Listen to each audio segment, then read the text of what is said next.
You've been taught that control is peace, that if you manage everything, plan everything, and hold everything together, you'll finally feel safe. But if that were true, why does your mind never rest? Why do you feel tense even when things are fine? And why does letting go feel more frightening than losing? The truth is, peace doesn't come from control. It comes when you stop fighting reality. Buddhist wisdom has been pointing to this truth for centuries. The Buddha taught that suffering begins the moment we demand life be different, the moment we cling, the moment we resist what is, and that freedom begins when we release the need to control. You try to control because uncertainty feels dangerous, because not knowing feels like falling, because silence feels like emptiness. But what if uncertainty is not your enemy? What if emptiness is not loss? And what if letting go is where peace has been waiting all along? Tonight, as you listen, your grip will loosen, your breath will soften, and your mind will stop negotiating with life. You'll begin to see how much effort it takes to control outcomes, manage emotions, and force clarity before it's ready. This is not about giving up. This is not about becoming passive or weak. This is acceptance, the kind that creates inner stability even when the world remains uncertain.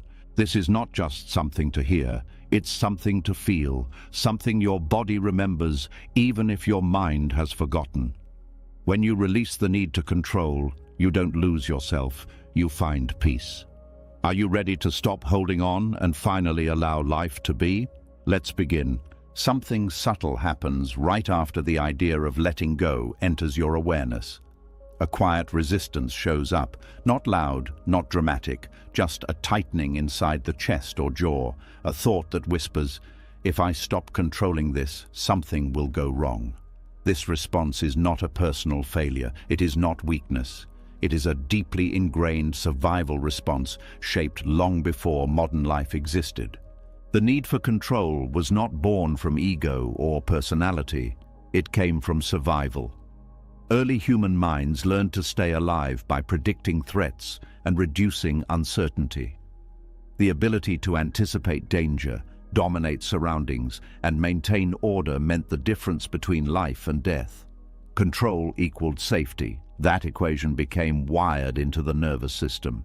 And even though your life no longer depends on constant vigilance, your body still reacts as if it does. Today, uncertainty rarely threatens your physical survival, yet your nervous system responds to it as though it does.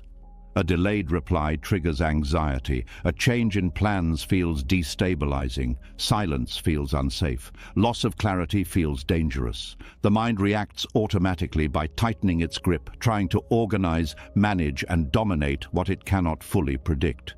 This is where the illusion of control takes hold. The mind begins to believe that safety comes from dominance rather than presence. It assumes that if it can just control enough variables, it will finally relax. But control does not calm the system. It keeps it alert. It keeps it braced. It keeps it scanning for the next threat. Control feels productive, but it is driven by fear. It is the mind saying, "I don't trust life to unfold without my interference." This is why control never feels complete. There is always another variable to manage, another possibility to prepare for, another outcome to prevent. Even during moments that should feel calm, part of you remains tense, waiting. The nervous system cannot distinguish between real danger and imagined threat. When the mind rehearses worst-case scenarios, the body responds as if they are already happening. Stress hormones are released, muscles tighten, breathing becomes shallow. Control keeps the body in a low-grade fight-or-flight state. This is why chronic controlling tendencies often coexist with exhaustion. Buddhist teachings identify this pattern clearly. They explain that suffering arises not from uncertainty itself, but from resistance to it. The mind resists by clinging, by grasping, by trying to force stability where none exists. This resistance keeps the nervous system activated. It signals danger even when there is none. Relinquishing control does not remove uncertainty, it removes the internal war against it. That is the difference. When resistance drops, the body receives a new signal. Not everything is safe, but I am not fighting this moment. That signal allows the nervous system to settle. Inner security is often misunderstood. It is not a guarantee that nothing will go wrong. It is not confidence that life will behave. Inner security is trust in your capacity to meet whatever happens without abandoning yourself. Control externalizes safety. Acceptance internalizes it. The urge to control often arises before anything has actually happened. You plan conversations before they occur. You manage emotions before they surface. You anticipate rejection before it exists. This is not foresight. It is fear attempting to protect itself by dominating the future. But the future cannot be dominated. It can only be imagined. And imagination, when fueled by fear, becomes a source of suffering. Control turns imagined threats into lived stress. Acceptance allows uncertainty to remain uncertain. The mind uses control to avoid feeling. If you stay busy managing outcomes, you don't have to sit with discomfort. If you stay in charge, you don't have to feel vulnerable. Control is a strategy for emotional avoidance, but what is avoided does not disappear. It accumulates. Unfelt emotions settle into the body. They show up as tension, restlessness, irritability, and chronic anxiety. Control keeps emotions suspended. Acceptance allows them to move. Movement is how emotions resolve. Letting go of control often feels unsafe at first because it removes a familiar coping mechanism. Even if that mechanism is exhausting, it is known. The nervous system prefers familiar pain to unfamiliar peace.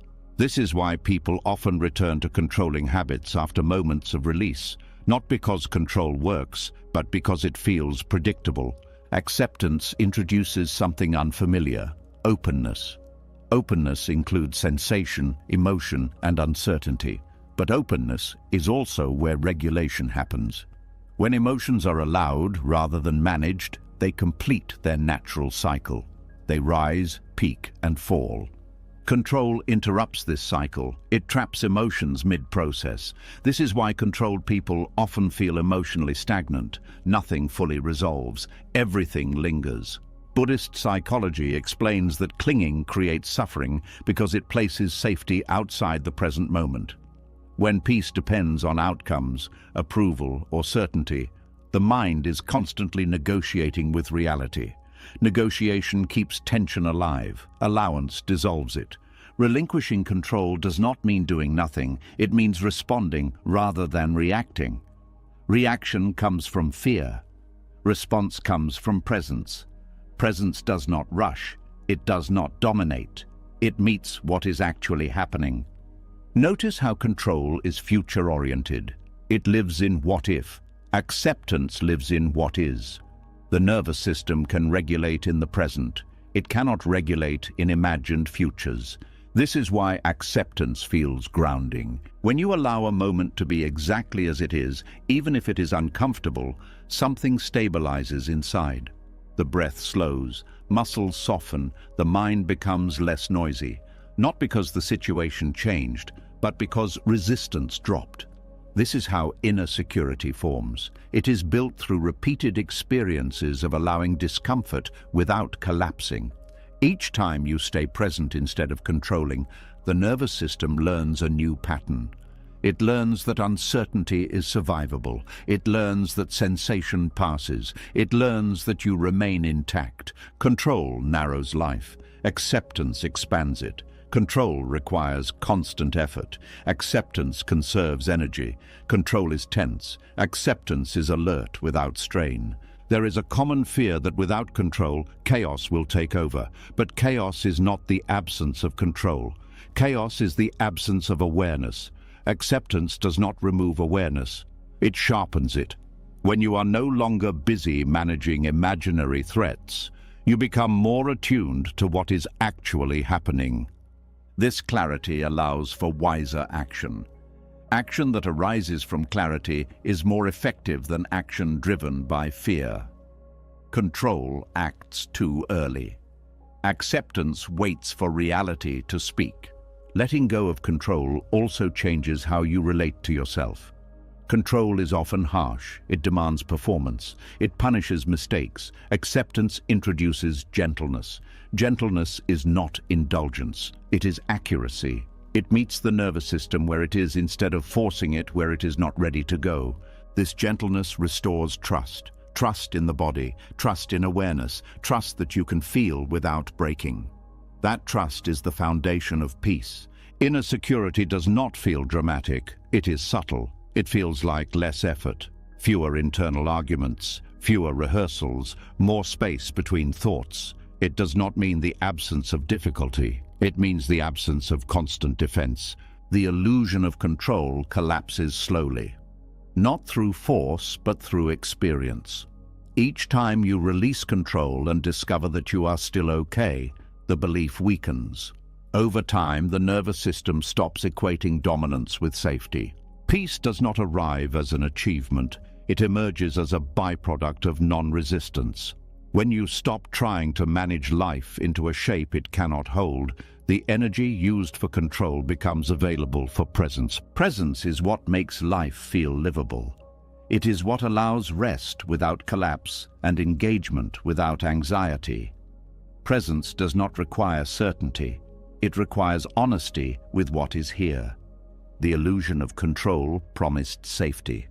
Acceptance delivers stability. Not because the world becomes predictable, but because you stop needing it to be. As the grip of control softens, a new discomfort often appears. Not fear this time, but confusion. If control creates tension and acceptance brings relief, then why does acceptance sometimes sound like giving up? Why does it feel close to weakness? This misunderstanding is one of the biggest reasons people return to control even after tasting peace. There is a quiet fear beneath the word acceptance, a fear that says, if I accept this, nothing will change. A fear that says, if I stop resisting, I will stay stuck. This fear is understandable, but it is based on a false idea. Acceptance is not passivity, it is not resignation, it is not surrendering your life to chaos. True acceptance is something far more active, far more grounded, and far more powerful. Acceptance begins where denial ends. Denial is exhausting. It requires constant mental effort to pretend something is not happening, should not be happening, or must be changed immediately. The body feels denial as tension. The jaw tightens, the breath shortens, the mind races. Acceptance, by contrast, starts with honesty. It says, this is what is happening right now. Nothing more, nothing less. This honesty is stabilizing. When you stop arguing with reality, your energy returns to the present moment. That energy is what makes wise action possible. Control rushes, avoidance freezes, acceptance grounds. Many people confuse acceptance with approval. They think accepting something means liking it, agreeing with it, or allowing harm to continue. This is not what acceptance means in Buddhist understanding. Acceptance means acknowledging reality as it is before deciding how to respond. It is the pause that allows clarity to emerge. When you skip acceptance, action becomes reactive. You act from fear, anger, or urgency. These actions may feel strong, but they are often misaligned. They create more problems than they solve. Acceptance slows the process just enough for wisdom to enter. There is a concept in Buddhism often called the middle way. It is not a compromise between extremes. It is a path that avoids both force and avoidance. Control is one extreme, passivity is the other. Acceptance lives between them. Control tries to dominate reality, passivity collapses under it. Acceptance meets reality without aggression or withdrawal. It says, this is here, and I am here with it. From that place, action becomes responsive instead of compulsive. Avoidance often disguises itself as acceptance.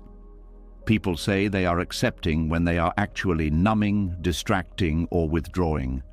True acceptance does not disconnect you from experience. It connects you more deeply. You feel more, not less. You notice more, not less. This is why acceptance can feel uncomfortable at first. It removes the shields. You become aware of sensations, emotions, and thoughts that control and avoidance kept at a distance. But awareness is not harm. Awareness is how the system processes experience. When you accept an emotion, you allow it to exist without trying to fix it. This does not make the emotion stronger. It allows it to complete its natural cycle. Emotions that are resisted persist. Emotions that are allowed move.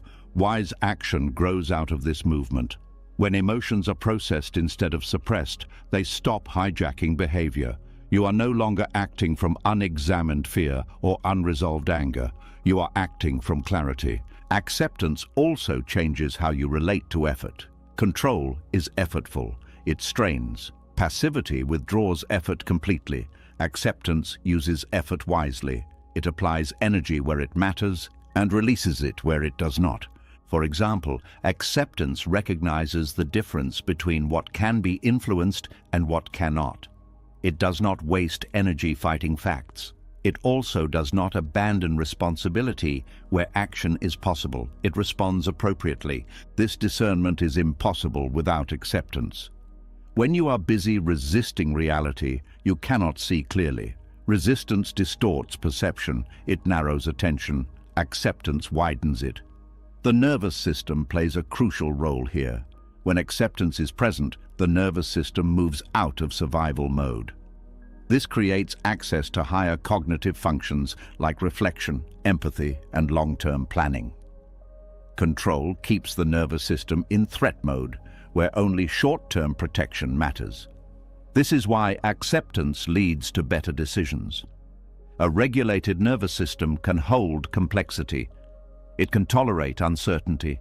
It can choose actions that align with values rather than impulses. Acceptance does not mean you stop caring. It means you stop panicking.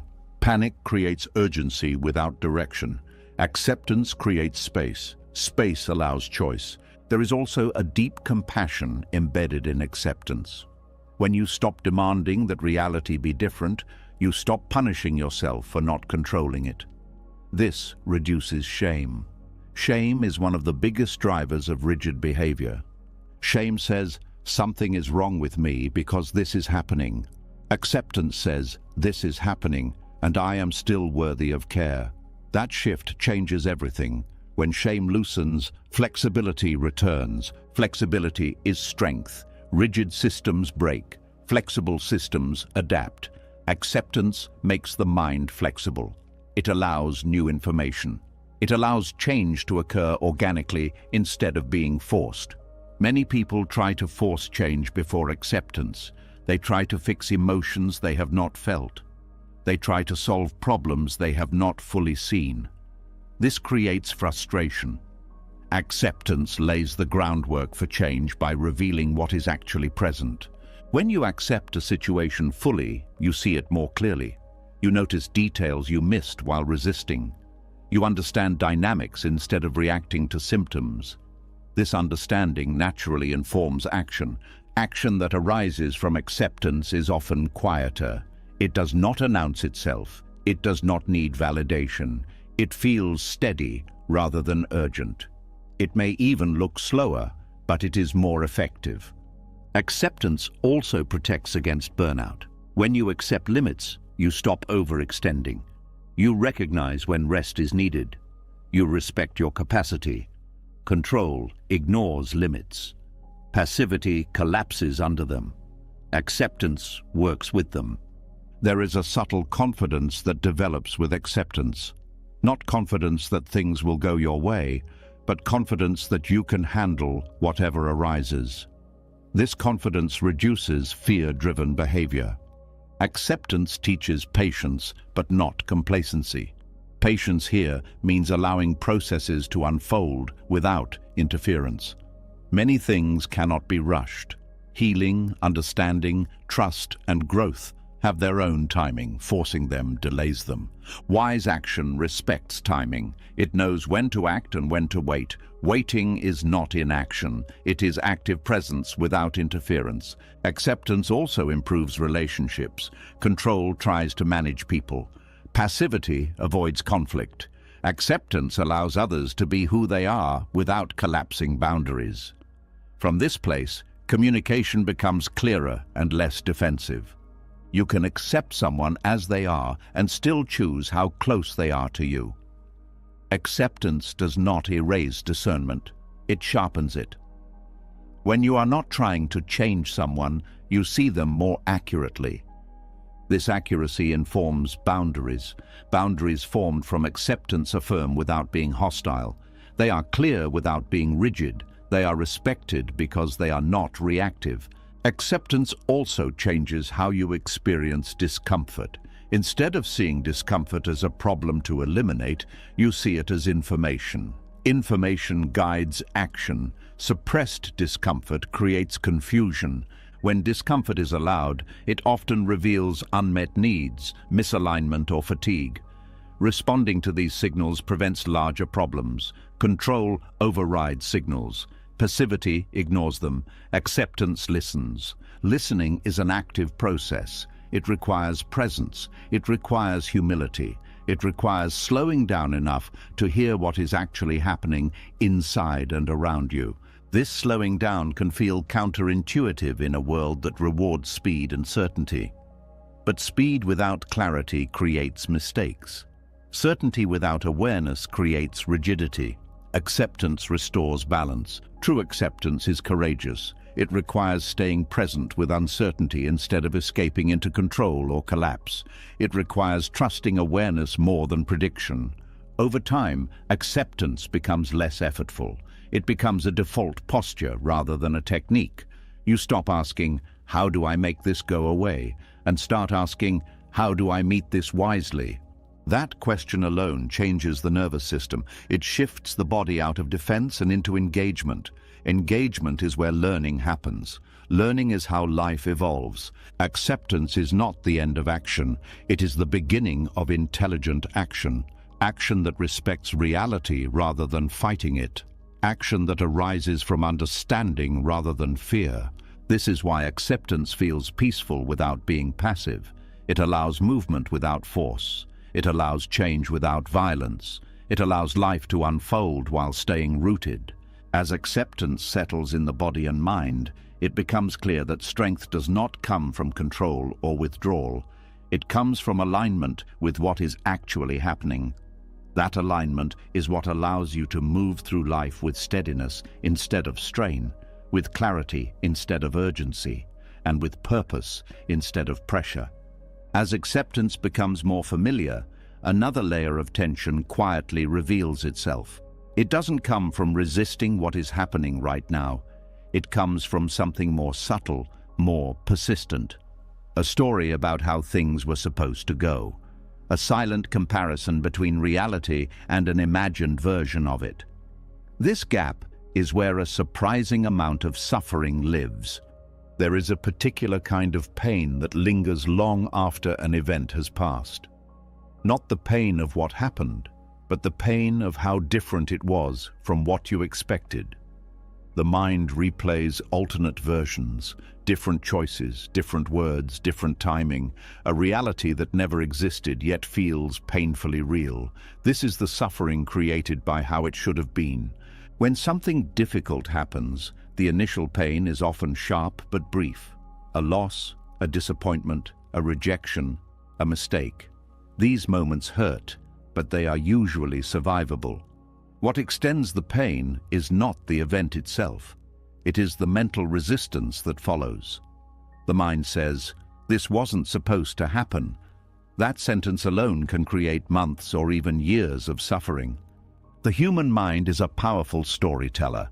It does not simply register events. It interprets them, frames them, and judges them against expectations. Expectations are not neutral.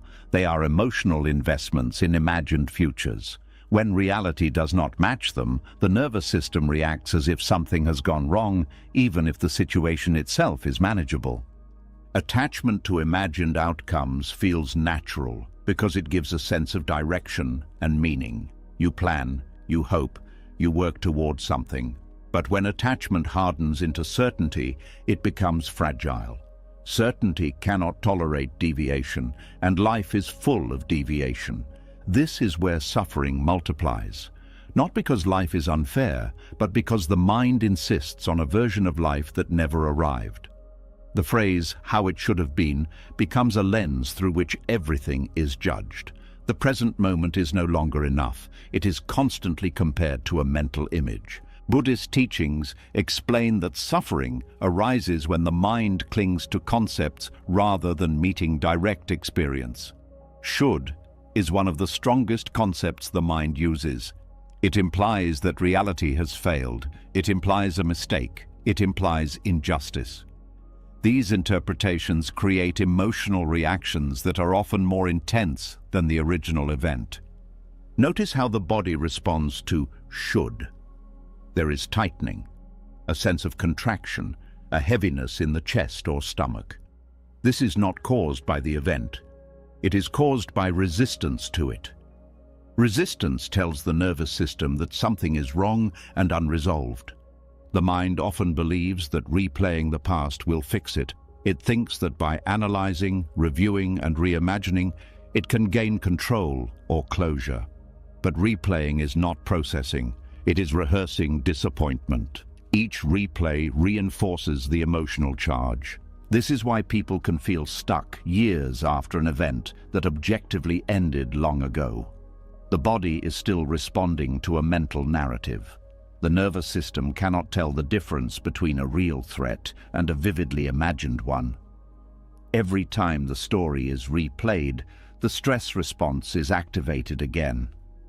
How it should have been also fuels self-blame.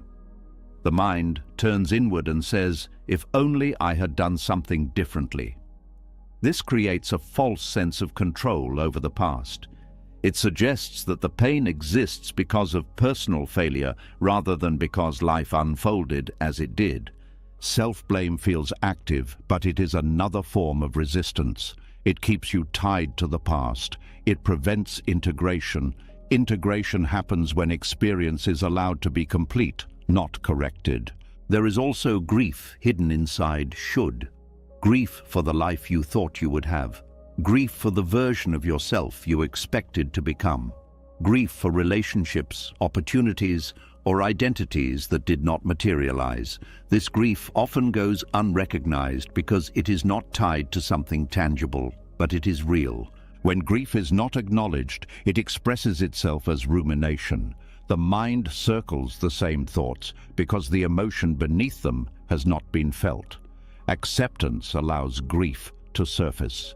Resistance keeps it trapped in thought. The idea of should also distorts perception of the present. When you believe something went wrong, you scan for evidence that life is still wrong. This creates a negative bias. Neutral events feel disappointing. Positive moments feel incomplete. The mind cannot fully rest because it is still correcting an imagined error. This creates a chronic sense of dissatisfaction. Even when things improve, the improvement is measured against what was lost. Nothing feels enough. This is not because life is lacking. It is because the measuring stick is imaginary. Letting go of how it should have been does not mean denying that something hurt. It means recognizing that the additional suffering comes from mental attachment, not from the event itself. This recognition is not intellectual, it is embodied. It is felt when the body relaxes after resistance drops. Acceptance here does not mean liking what happened. It means allowing the fact that it happened. Facts cannot be undone by thought. Fighting facts drains energy that could be used for healing. There is often fear underneath the attachment to should. Fear that if you accept what happened, it means it was okay. Fear that acceptance equals approval. But acceptance does not justify harm or loss. It acknowledges reality so that healing can occur. Healing requires contact with what is real, not with alternate timelines, not with imagined corrections. Reality may be painful, but it is workable. Imagined realities are not. The mind clings to imagined outcomes because they feel safer than uncertainty. The past feels fixed. The imagined version feels controllable.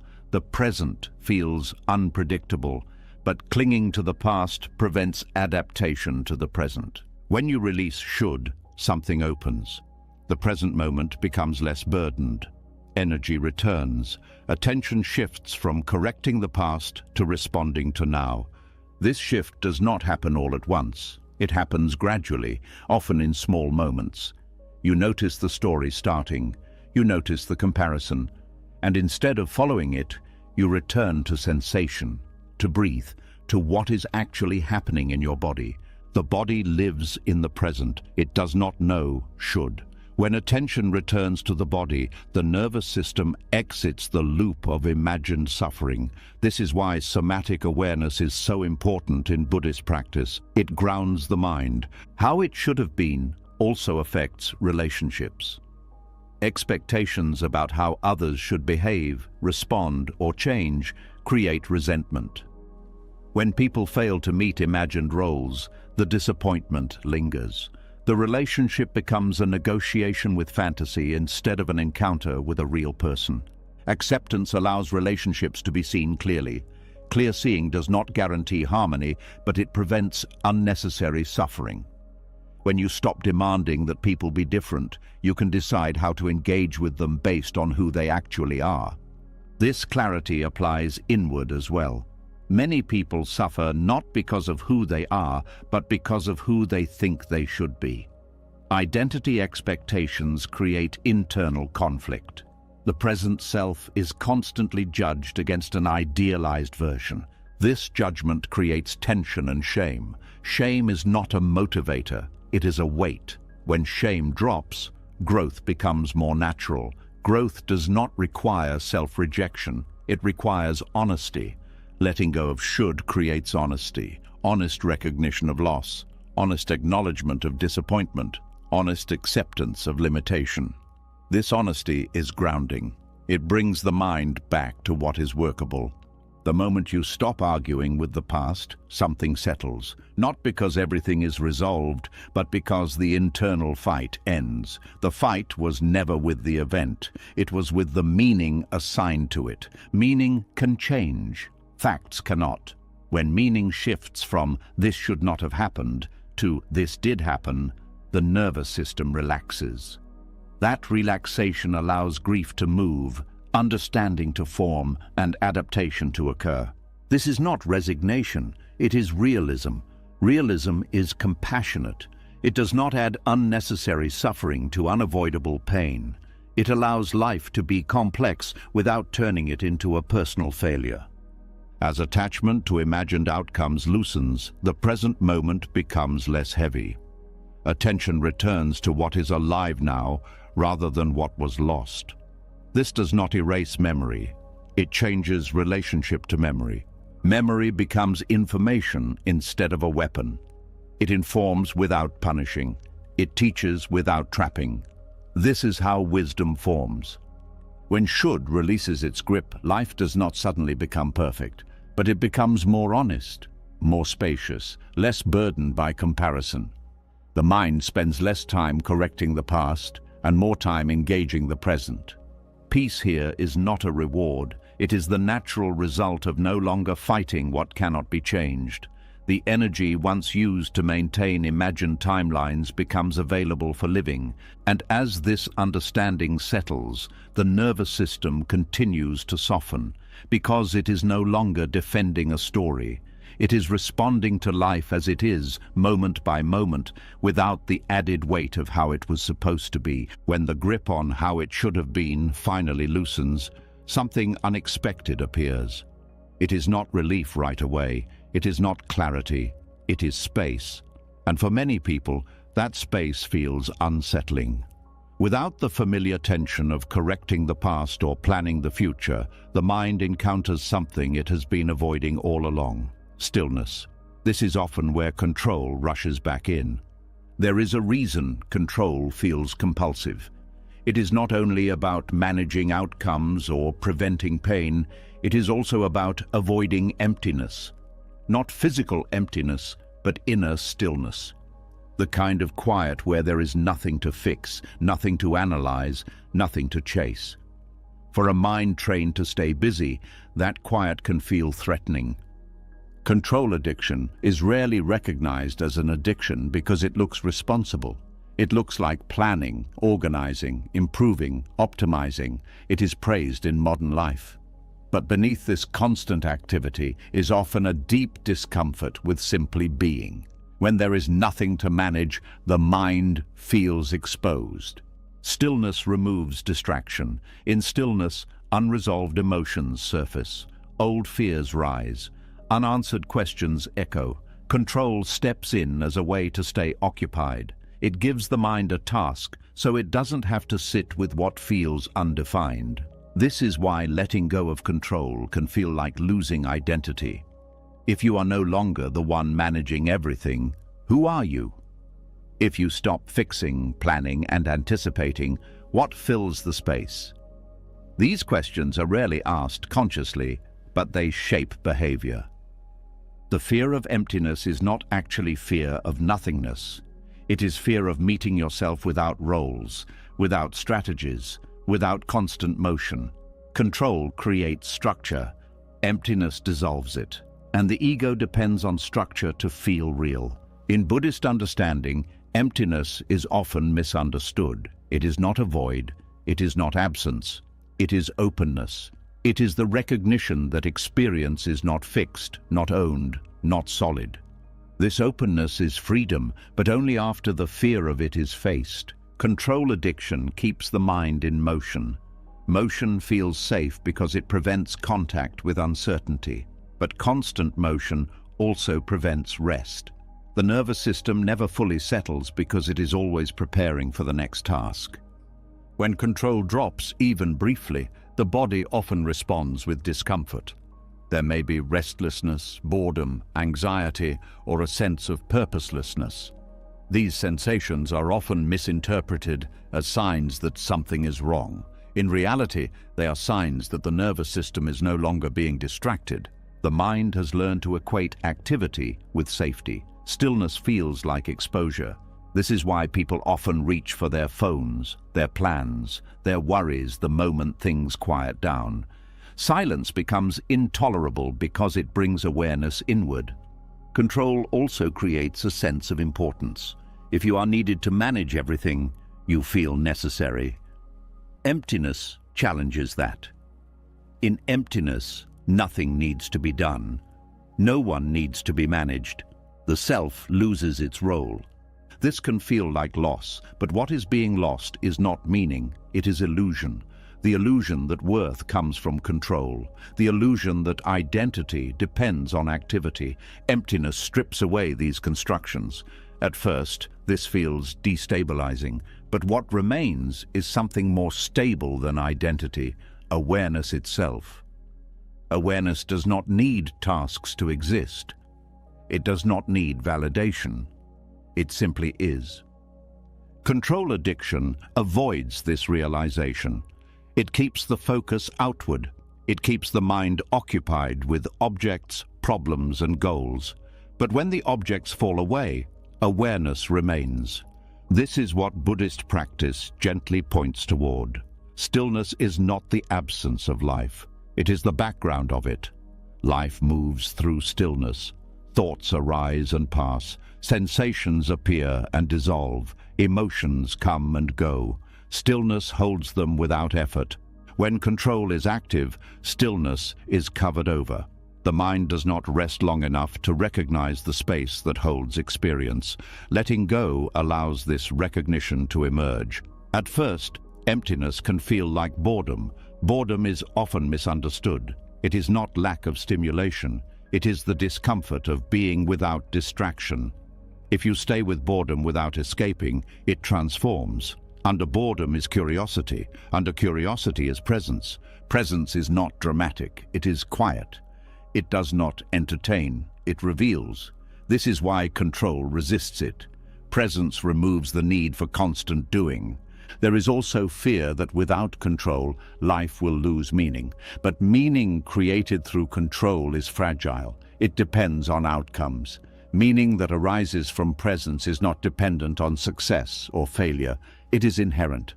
Emptiness allows meaning to shift from achievement to experience. Instead of asking, "What should I be doing?" the question becomes, "What is here now?" That shift reduces anxiety. Anxiety feeds on imagined futures. Presence feeds on what is real. Control addiction also affects time perception. When you are constantly managing, time feels scarce. There is always not enough. Emptiness expands time. Moments feel fuller because attention is not divided. This expansion can feel uncomfortable at first. Without urgency, the mind feels unanchored. But over time, this spaciousness becomes nourishing. Rest stops feeling like a threat. Many people fear emptiness because they associate it with depression or lack of motivation. But emptiness is not numbness. Numbness is shutdown. Emptiness is openness. Numbness avoids feeling. Emptiness allows feeling. Control often masks grief. When activity stops, grief surfaces. This is another reason control is clung to. Grief feels heavy, but grief that is allowed moves. Grief that is avoided stagnates. Emptiness provides the space for grief to be felt without overwhelming the system. In that space, grief can transform into tenderness rather than despair. There is also fear that without control, one will become irresponsible. This fear misunderstands where responsibility comes from. Responsibility rooted in fear is rigid. Responsibility rooted in awareness is responsive. When you are present, you notice what needs attention. You act because something matters, not because you are anxious. This kind of action is more sustainable. It does not require constant pressure. Emptiness does not erase action, it refines it. Actions arise naturally from clarity rather than compulsion.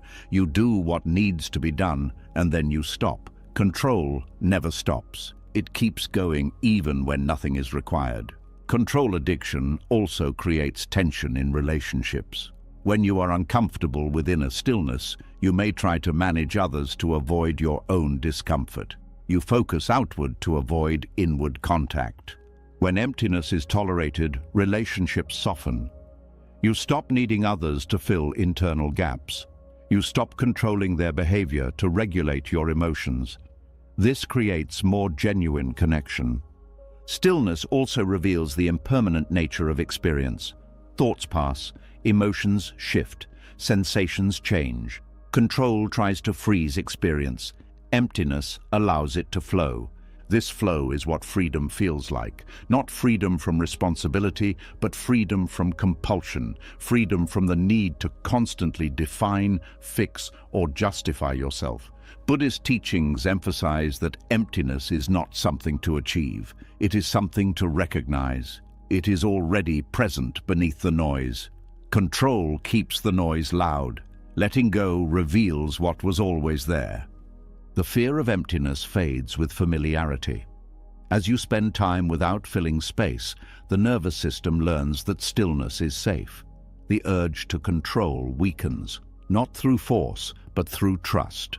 Trust develops when you see that nothing collapses when you stop managing everything. Life continues, breath continues, awareness continues. You are still here. This realization is deeply stabilizing. It removes the urgency that fuels control addiction. You no longer need to prove your existence through activity. Emptiness becomes restful rather than threatening. It becomes a refuge rather than a void. In that refuge, clarity grows, compassion deepens, action becomes simpler. Control once promised safety and meaning. Emptiness delivers something quieter and more durable. Freedom from the need to constantly become something else. And in that freedom, life feels less like a problem to solve and more like a reality to participate in, without force, without avoidance, with presence that does not need to be filled. As inner stillness becomes less frightening and more familiar, attention naturally shifts outward again. not to control life, but to relate to it. And this is where one of the most delicate forms of control reveals itself, not the kind that plans outcomes or manages emotions, but the kind that quietly tries to reshape other people, often with good intentions, often in the name of love, growth, or wisdom. There is a particular discomfort that arises when you see someone you care about suffering in ways that seem unnecessary. You notice their patterns, you see their blind spots, you sense what they could become if only they understood what you understand. This discomfort is real. It comes from care. But what you do with it matters more than the feeling itself. The urge to help others change is deeply human. It feels compassionate. It feels responsible. It feels like engagement rather than indifference. But beneath this urge, there is often an unexamined assumption that you know what someone else needs better than they do. This assumption is where subtle violence begins. Violence does not always look like force. Sometimes it looks like pressure. Sometimes it looks like persuasion. Sometimes it looks like constant advice, correction, or concern. When you try to awaken someone before they are ready, you are not meeting them where they are. You are trying to pull them into a version of reality that makes you more comfortable. This kind of control is especially tempting when you have done inner work yourself. Insight can create distance. Awareness can create impatience. You forget how long it took you to see what you now see. You forget the resistance you once had. You forget that understanding cannot be transferred like information. Awakening is not a concept someone adopts. It is a process that unfolds when conditions are right. No amount of explanation can replace lived experience. When you try to force insight, you bypass the path that makes insight real. Buddhist ethics emphasize non-interference, not because people should not care, but because genuine care respects autonomy. Every being has their own timing, their own lessons, their own way of meeting suffering. Interfering with that process, even gently, can disrupt something essential. Trying to change others often comes from discomfort with helplessness. You want to relieve their pain, but you also want to relieve your own discomfort at witnessing it. Control disguises itself as compassion when you cannot tolerate the limits of your influence. There is also ego hidden in the desire to awaken others. The ego enjoys being right. It enjoys being ahead. It enjoys being the one who sees. When you try to lead others toward insight, you may unconsciously reinforce a sense of superiority. This creates separation, not connection. People do not awaken through pressure. Pressure creates defensiveness. Defensiveness hardens identity. When identity hardens, insight becomes less likely. Advice offered too early is often heard as judgment, even if none was intended. Non-interference does not mean silence in all cases. It means discernment. It means recognizing when your words are an offering and when they are an intrusion. It means asking whether you are responding to a request or imposing a vision. In Buddhist practice, right speech is not only about truth, it is about timing, intention, and impact. A true statement delivered at the wrong time can cause harm. Wisdom knows when to speak and when to stay present without fixing. Presence is often more transformative than instruction. When you embody calm, clarity, and compassion, others feel it. They may not name it. They may not immediately respond to it, but it registers. It creates safety. Safety is what allows people to question their patterns. Trying to awaken someone often creates the opposite effect. They feel seen as a problem. They feel inadequate. They feel pressured to change for your comfort. This creates resistance. Resistance is not stubbornness. It is self-protection. Every person has a protective structure built from their experiences. That structure may look limiting from the outside, but it once served a purpose. Dismantling it too quickly can feel threatening. Awakening that bypasses safety becomes destabilizing. This is why Buddhist ethics emphasize compassion before insight. Compassion does not rush, it does not correct. It stays close without controlling. It allows others to feel met rather than managed. When you release control over others' awakening, relationships change, conversations soften, listening deepens. You stop waiting for someone to get it and start meeting them where they are. This creates trust. Trust is fertile ground for growth. Without trust, insight becomes defensive. With trust, curiosity emerges naturally. Curiosity opens doors that advice cannot. Releasing control also means releasing the fantasy of being responsible for others' lives. Responsibility is often confused with obligation.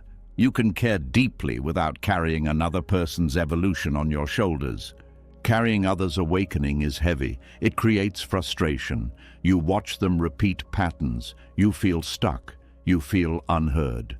This frustration is a sign that a boundary has been crossed internally. You have taken on a role that was never yours. When you step back, something unexpected happens. Your energy returns. You stop burning yourself out trying to move others. You become more available emotionally because you are not pushing. This availability is felt. People relax around you. They sense that you are not trying to change them. In that relaxation, deeper conversations may arise organically, or they may not. Either outcome is respected. Non-interference also protects you from resentment. When you invest in changing others, you create expectations. When those expectations are not met, resentment builds. Resentment poisons compassion. Letting others be who they are frees you from monitoring their progress. It allows you to focus on your own practice. And your own practice is the most powerful influence you have. People learn less from what you say and more from how you live. If your presence is grounded, open, and non-reactive, it speaks quietly but clearly. That kind of teaching does not intrude. It invites. This does not mean withholding help when it is asked for. When someone genuinely seeks guidance, offering it with humility and without attachment to outcome can be skillful. The key difference is consent. Guidance offered without request is often experienced as control. Consent creates mutual respect. It ensures that help is received rather than defended against. It aligns intention with readiness. Releasing control over others' awakening also requires trust in life. Trust that people are learning what they need to learn, even when it looks messy. Trust that suffering, while painful, is not meaningless. It often carries the seeds of insight. This trust does not make you indifferent. It makes you patient. Patience is not passive. It is active faith in the unfolding process. There is also humility in non-interference. You acknowledge that your perspective is partial. You accept that what looks like stagnation from the outside may be integration on the inside. Growth is not always visible. When you stop trying to direct others' paths, you stop comparing timelines. Comparison creates hierarchy. Hierarchy creates distance. Distance reduces compassion. Equality restores it. Equality does not mean sameness. It means recognizing that everyone is navigating conditions you cannot fully see. Non-interference is not withdrawal. It is engagement without manipulation. It is care without agenda. It is love without control. This approach also protects the dignity of others. Awakening that arises from dignity is stable. Awakening that arises from shame is fragile. By releasing the need to awaken others, you allow relationships to be real rather than instructional. Real relationships are unpredictable. They challenge you. They reveal your own attachments. Often the urge to change others points to something unresolved in yourself. Their behavior triggers discomfort. You want them to change so you don't have to feel something. This realization can be humbling. When you turn attention back inward, you may discover that what you wanted them to see is something you are still learning to live. This deepens your practice. Releasing control over others' awakening is not a loss. It is a refinement of compassion. It moves compassion from action-driven to presence-based. Presence-based compassion does not collapse under frustration. It does not demand results. It remains steady even when nothing changes. This steadiness is rare. It is felt immediately. It creates a different quality of connection, a connection where people feel free rather than evaluated. Freedom is the soil in which awakening grows, not pressure, not persuasion, not insistence.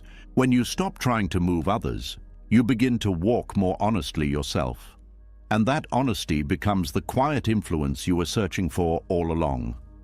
When the need to shape other people's inner journeys finally loosens, another pattern becomes easier to see. Control does not stop at beliefs or emotions.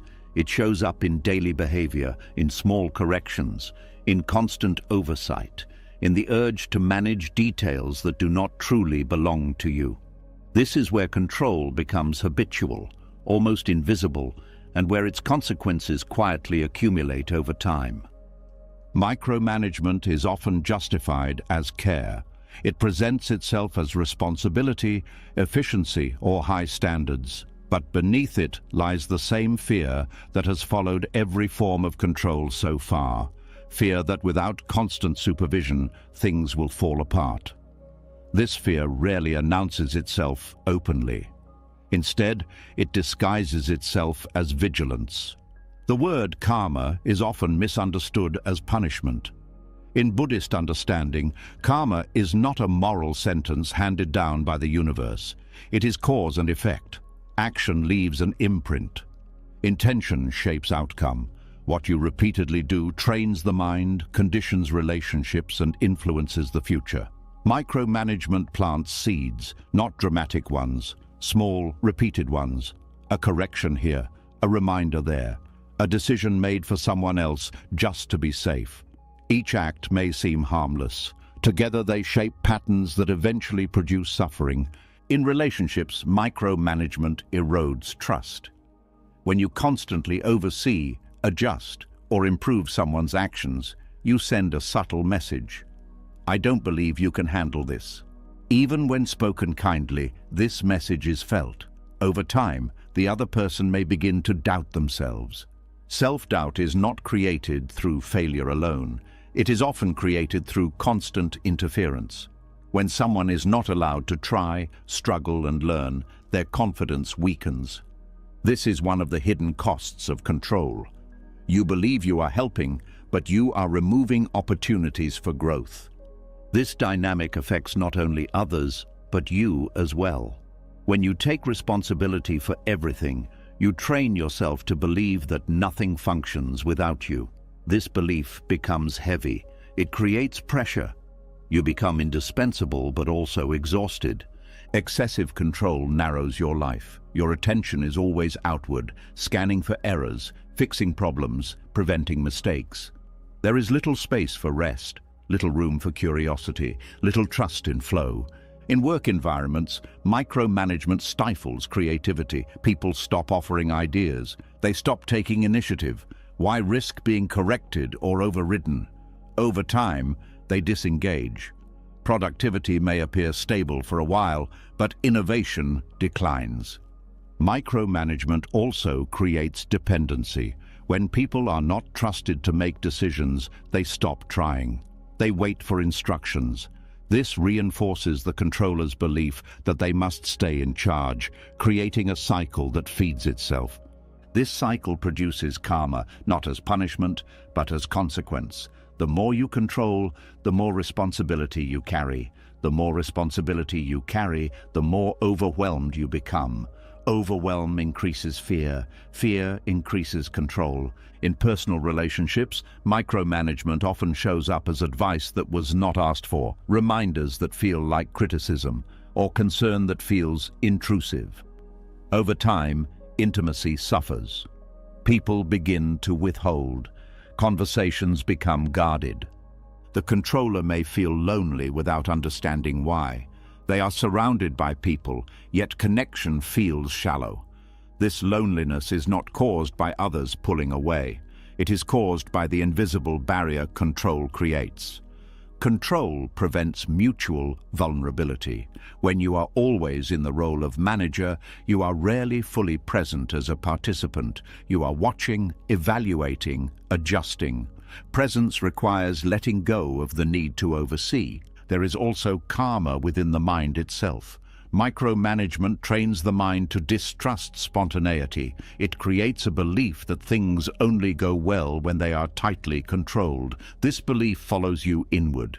You begin to micromanage your own thoughts, your emotions, your healing, your progress. Nothing is allowed to unfold naturally. Everything must be monitored. This creates internal tension. Self-trust erodes when you do not allow yourself to respond naturally. You second-guess instincts. You overthink decisions. You rehearse outcomes. The inner world becomes as managed as the outer one. This is the karmic effect of micromanagement. A mind that cannot relax, a body that cannot rest, relationships that cannot breathe. None of this happens suddenly. It unfolds gradually through repetition. Micromanagement also limits learning. Mistakes are teachers. When mistakes are prevented at all costs, learning is delayed. You may avoid short-term discomfort, but you create long-term stagnation.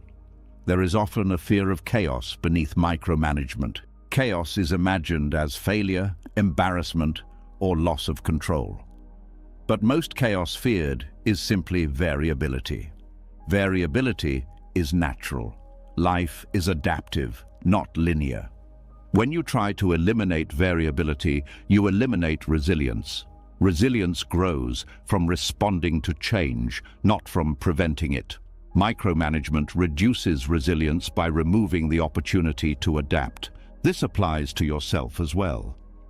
When you control your inner experience too tightly, you reduce emotional flexibility. You become afraid of strong feelings because you are not practiced at allowing them to move. The karmic result is increased anxiety.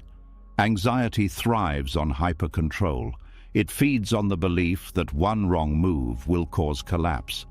Letting go in small ways retrains the nervous system. Micromanagement also affects how you experience time. Everything feels urgent. There is always something that needs adjustment. This creates chronic stress. Stress narrows perception. Narrow perception increases control. Breaking this cycle requires seeing micromanagement clearly, without judgment. Judgment itself is another form of control. Clarity is different. Clarity sees cause and effect without self-attack. When you notice the urge to micromanage, pause. Ask what fear is underneath. Fear of failure, fear of being blamed, fear of being unnecessary. These fears are human. Seeing them reduces their power. Releasing micromanagement does not mean abandoning responsibility. It means shifting from dominance to trust. Trust does not mean blind faith. It means allowing others and yourself to engage with reality directly. Trust allows mistakes. It allows learning. It allows shared responsibility. Shared responsibility reduces burnout. It creates cooperation rather than hierarchy. In work, this means giving clear expectations and then stepping back. In relationships, it means expressing needs without managing outcomes. Internally, it means setting intentions without controlling every step. Letting go of micromanagement can feel risky at first. There may be discomfort watching things unfold without interference. This discomfort is the nervous system adjusting to a new pattern. Over time, something shifts. You notice that many things work out without your constant involvement. You notice that people rise when trusted. You notice that your own mind becomes quieter. This quiet is not emptiness in the frightening sense. It is relief. Relief from carrying what was never meant to be carried alone. Karma unfolds here as well. Different actions create different results. When control softens, trust grows. When trust grows, connection deepens. When connection deepens, life feels more supportive. Self-trust returns when you allow yourself to respond rather than manage. You learn through experience that you can handle uncertainty. Each moment of allowance builds confidence. Micromanagement once felt necessary. It felt like protection. But its long-term effects reveal a different truth. What protects in the short term can harm in the long term. Seeing this does not require guilt. It requires awareness. Awareness allows choice. Choice allows change. As micromanagement releases its hold, something steadier replaces it. Not passivity, not carelessness, but a grounded presence that knows when to act and when to allow. This presence does not need to control every detail to feel safe. It understands that life is cooperative, not something to be dominated. In this understanding, the seeds of suffering are no longer planted. Different seeds take their place. Seeds of trust, seeds of balance, seeds of a future that feels lighter because it is no longer built on constant control. As the habit of micromanagement loosens, something deeper begins to surface. It is no longer just about trusting others or releasing daily control. It is about facing a truth that control was quietly trying to deny all along. A truth so simple yet so unsettling that the mind has spent years looking away from it. Nothing stays, nothing can be held, and this truth changes everything. There is a quiet discomfort that arises when you truly slow down and look at life without filters. Not fear exactly, more like a soft ache. The kind that comes from realizing how much effort has gone into holding things still. Roles, relationships, bodies, moments, identities. The mind clings because it believes stability comes from permanence. Impermanence threatens that belief. Impermanence is not an abstract idea. It is not philosophy meant for monasteries or books. It is the most intimate fact of living. Every breath begins and ends. Every emotion rises and falls. Every situation shifts, whether welcomed or resisted. Control survives by pretending this is not true. From early on, the mind learns to attach. Attachment creates a sense of continuity. If I hold on to this, I remain safe. If I preserve this moment, this person, this version of myself, then I exist in something solid. Impermanence shatters this illusion gently but relentlessly. The fear is not of change itself. The fear is of what change exposes. That nothing is owned, that nothing is guaranteed, that security built on holding is unstable by nature. This realization can feel destabilizing, especially for a mind trained to seek certainty. Yet impermanence is not cruel, it is honest. It does not take things away out of malice. It simply reveals what was always true. That everything you experience is moving. Trying to stop it does not preserve it. It only adds tension. When you deeply contemplate impermanence, control begins to look unnecessary, even futile. You start to see that no amount of planning can freeze time, no vigilance can prevent aging, no strategy can guarantee permanence in relationships, health, success, or identity. This realization often triggers grief. Not dramatic grief, but subtle mourning.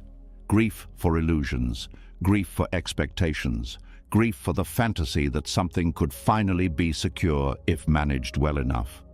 This grief is not a problem, it is a release. Impermanence teaches surrender not through force but through repetition. You see things change again and again. At first the mind resists, then it bargains. Eventually something softens. Resistance gives way to understanding. Surrender here does not mean collapse. It means alignment with reality. It means recognizing that holding tightly does not prevent loss. It only increases suffering when loss inevitably arrives. There is a common misunderstanding that contemplating impermanence leads to detachment or indifference. In truth, it does the opposite. When you accept that nothing lasts, appreciation deepens. Moments become precious because they are fleeting. Impermanence sharpens attention. When you know a moment will not return, you are more likely to be present. Control pulls you out of presence by trying to extend or preserve. Surrender brings you into contact with what is here now. The body understands impermanence instinctively. Sensations arise and fade without commentary. Pain shifts, pleasure dissolves. The mind adds stories, trying to make sense of these changes. Often, those stories create more suffering than the sensations themselves. When you sit with impermanence, you notice how much of suffering comes from wishing something would stay the same. You want happiness to last, pain to end, people to remain unchanged. Life refuses these demands. This refusal is not punishment, it is instruction. Impermanence teaches flexibility, it teaches adaptability, it teaches humility. You are not in charge of time, you are part of it. Contemplating impermanence dismantles the illusion of possession. You begin to see that people are not owned, experiences are not stored, even the body is not permanent property. This can feel unsettling, but it is also freeing. If nothing can be held, then nothing can truly be lost in the way the ego fears. Loss still hurts, but it is no longer personal failure. It is participation in the nature of things. Impermanence also dissolves rigid identity. The person you were 10 years ago is gone. The person you will be in 10 years does not yet exist. Holding on to a fixed self creates conflict. You try to preserve an image that reality keeps reshaping. Surrendering to impermanence allows identity to become fluid. You respond to life as it unfolds, instead of defending a version of yourself that no longer fits. This fluidity reduces anxiety. You stop measuring yourself against outdated standards. Control often emerges when impermanence feels threatening. You try to control health when the body changes. You try to control relationships when people evolve. You try to control outcomes when circumstances shift. Impermanence exposes the limits of these strategies. The more you resist impermanence, the more exhausted you become. You are swimming against a current that never stops. Surrender does not mean drifting aimlessly. It means swimming with awareness instead of resistance. Buddhist practice often returns again and again to impermanence because it cuts through illusion quickly. It does not argue. It does not persuade. It simply shows what is already happening. When you truly see impermanence, priorities shift. You spend less time trying to secure the future and more time tending to the present. You become less attached to results and more attentive to process. Impermanence also deepens compassion. When you recognize that everyone is navigating change, loss, and uncertainty, judgment softens. Harshness gives way to understanding. You see that control in others is often fear, not malice. This understanding reduces conflict. You stop taking change personally. You stop interpreting loss as betrayal. You see life as movement rather than opposition. There is also relief in impermanence. If nothing can be held, then failure is not final. Mistakes do not define you forever. Pain does not last indefinitely. This perspective brings balance. Control demands certainty. Impermanence offers honesty. Honesty is less comfortable at first, but more stable in the long run. It does not collapse when circumstances change. Surrender to impermanence also changes how you relate to effort. You still act. You still care, but you act without the illusion of permanence. You plant seeds knowing you may not see the harvest. This removes pressure. This kind of effort is lighter. It is not driven by fear of loss. It is guided by values rather than attachment. You do what feels right now without demanding it last forever. Impermanence also teaches you to let experiences complete themselves. You stop clinging to pleasure. You stop resisting pain. You allow both to move through. This reduces emotional turbulence. When you stop trying to freeze experience, emotions flow more naturally. They rise and fall without becoming identities. This is emotional freedom, not emotional suppression. Surrender here is not dramatic. It is quiet. It shows up as less mental commentary, less why me, less this shouldn't change. The mind becomes less argumentative. Impermanence humbles the ego. The ego wants control because it wants continuity. It wants to remain. Impermanence shows that continuity exists without ego's effort. Life continues whether the ego tightens or relaxes. This realization does not erase fear completely. Fear may still arise, but fear is no longer in charge. It becomes another impermanent experience, noticed and allowed. Over time, surrender becomes less of an act and more of a posture. You stop bracing against change.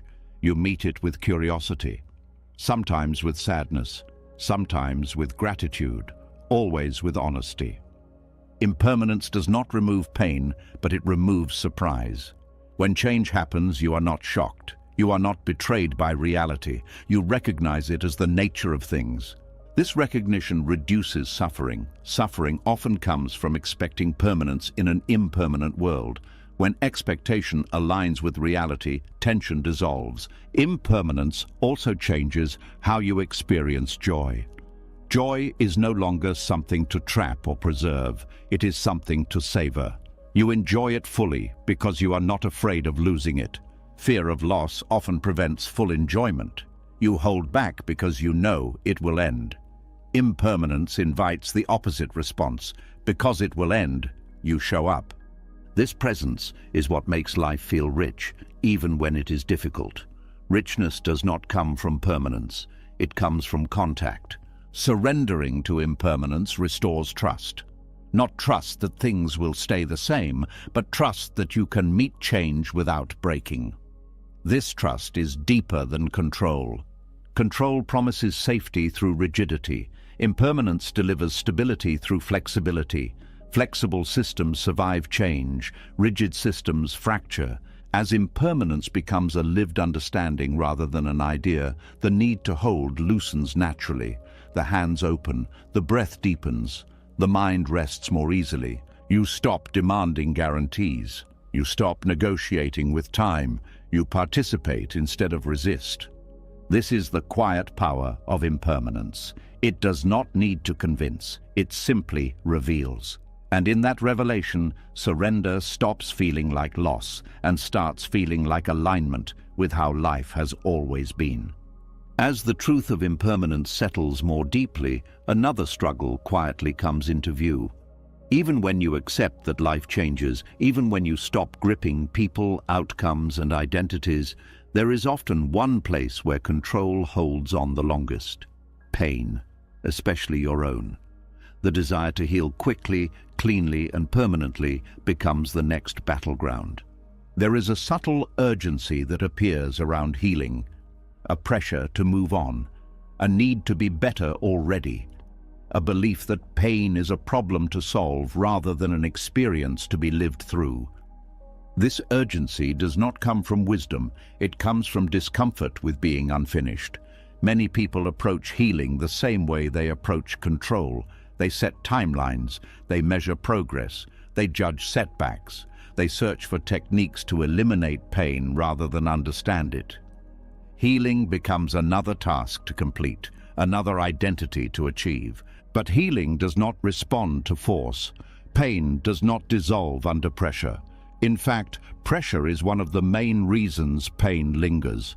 When you try to push healing forward, you communicate to the nervous system that something is wrong right now. That signal keeps the system activated. Pain is not only a sensation, it is information. Emotional pain carries messages about loss, violation, unmet needs, and boundaries crossed. Spiritual pain often signals disconnection, confusion, or identity collapse. When you rush to heal, you interrupt the message before it is fully received. Forcing healing is often a form of avoidance. It looks productive, but it is driven by fear of staying with discomfort. You want relief, not relationship. You want resolution, not understanding. But understanding is what transforms pain. The body heals in cycles. Emotional systems heal through expression, integration, and time. There is no shortcut through these processes. Attempts to bypass them may reduce awareness temporarily, but they rarely resolve the root. Many people believe that if they truly accept pain, it will overwhelm them. This fear keeps pain at a distance, but pain that is resisted becomes sharper. Pain that is allowed becomes dynamic. It moves. Allowing pain does not mean indulging it or identifying with it. It means giving it space without interference. This space is what allows pain to change form. Without space, pain stays fixed. Control over healing often comes from comparison. You see others who seem healed. You measure yourself against timelines. You wonder why you are still struggling. Comparison turns healing into performance. Performance blocks vulnerability. Healing requires honesty.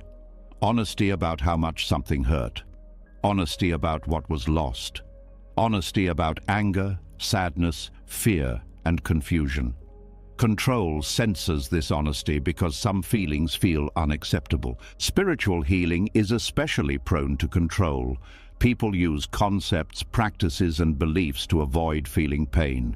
They try to rise above suffering instead of staying present with it. This creates a split between spiritual identity and emotional reality. This split delays healing. What is denied does not integrate. It waits. Often it shows up later as numbness, bitterness, or sudden emotional collapse. True healing is not linear. It does not move steadily forward. It spirals. Old pain resurfaces in new forms. This does not mean healing failed. It means deeper layers are ready to be felt. Control interprets resurfacing pain as regression. Allowance understands it as progression. When you stop judging pain, you stop adding a second layer of suffering. There is also fear that if you let pain exist, it will define you. But pain only defines you when it is avoided. When pain is allowed, it becomes part of your experience, not your identity. Allowing pain requires trust in your capacity to feel without breaking. This trust is often missing because past pain may have been overwhelming, but you are not the same nervous system you were then. Capacity changes. Healing happens when pain is felt in manageable doses, within a sense of safety. Control disrupts this by either suppressing pain or flooding the system with forced exposure. Allowance allows pacing. Pacing is crucial. Healing is not about diving into pain endlessly. It is about touching it, resting, and returning. This rhythm allows integration. Control ignores rhythm. It demands results. Pain also transforms when it is witnessed without judgment. Judgment tightens pain. Compassion softens it. Compassion does not mean liking pain. It means acknowledging its presence without adding blame. Blame is another way control sneaks into healing. You blame yourself for not healing faster. You blame others for causing the pain. Blame creates stagnation. It keeps the story alive. Allowing pain does not require understanding why it exists. Many people wait for insight before allowing feeling, but feeling often comes first. Insight follows.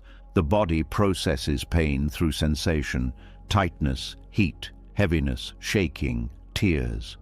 When these sensations are allowed to move, the nervous system completes stress responses that were interrupted in the past. Control interrupts these processes.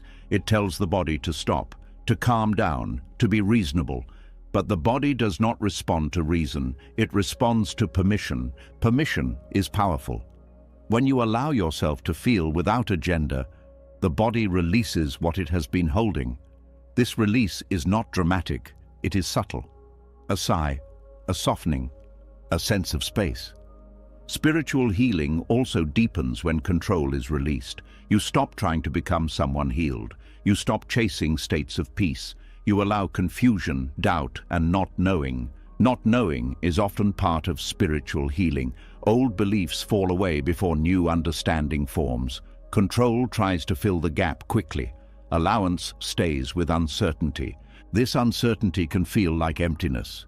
But as seen earlier, emptiness is not absence. It is openness. In healing, openness allows new meaning to arise organically rather than being imposed. Healing also involves grief. Grief for what was lost. Grief for who you were. Grief for what will never be. Control avoids grief by rushing forward. Allowance lets grief complete its cycle. Grief that is allowed transforms into tenderness. Grief that is avoided hardens into bitterness or despair. Tenderness reconnects you to life. Bitterness separates you from it. Letting go of control over healing also means releasing the need for closure. Some wounds do not resolve neatly. Some losses do not make sense. Healing does not require answers. It requires presence. Presence with pain builds resilience. Each time you allow pain without trying to escape, you teach your system that pain is survivable.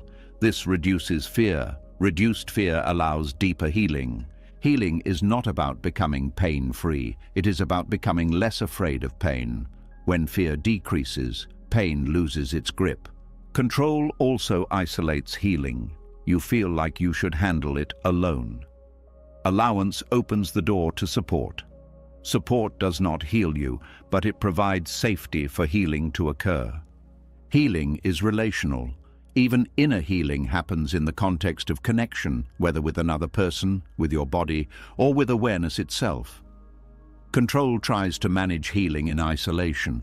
Allowance invites relationship. This invitation does not mean oversharing or dependency. It means letting yourself be seen where it feels safe.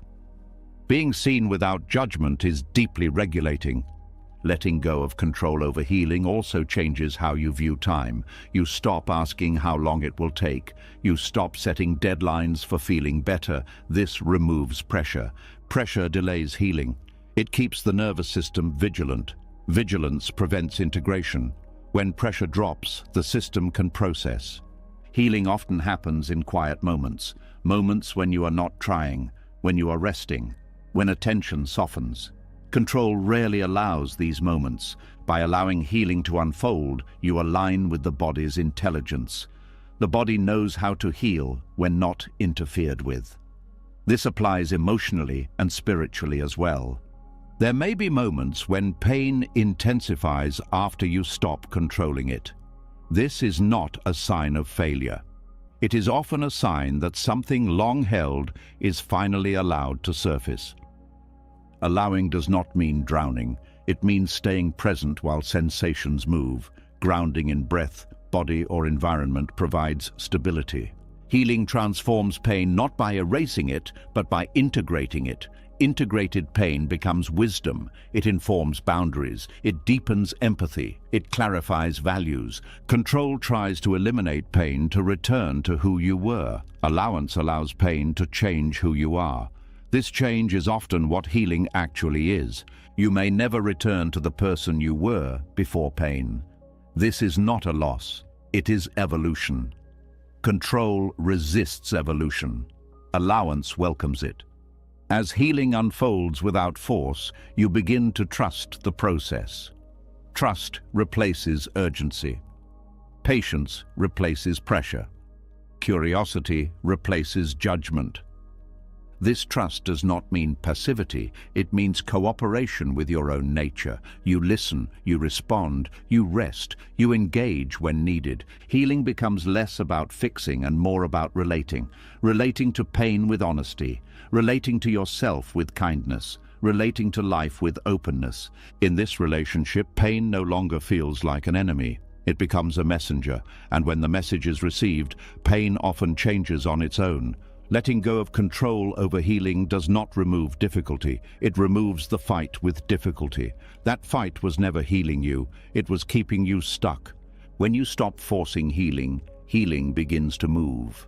Quietly, unpredictably, gently, at its own pace. And in allowing pain rather than managing it, you discover something unexpected. Pain does not destroy you when met with presence. It transforms you. As pain is allowed instead of forced away, another truth quietly surfaces.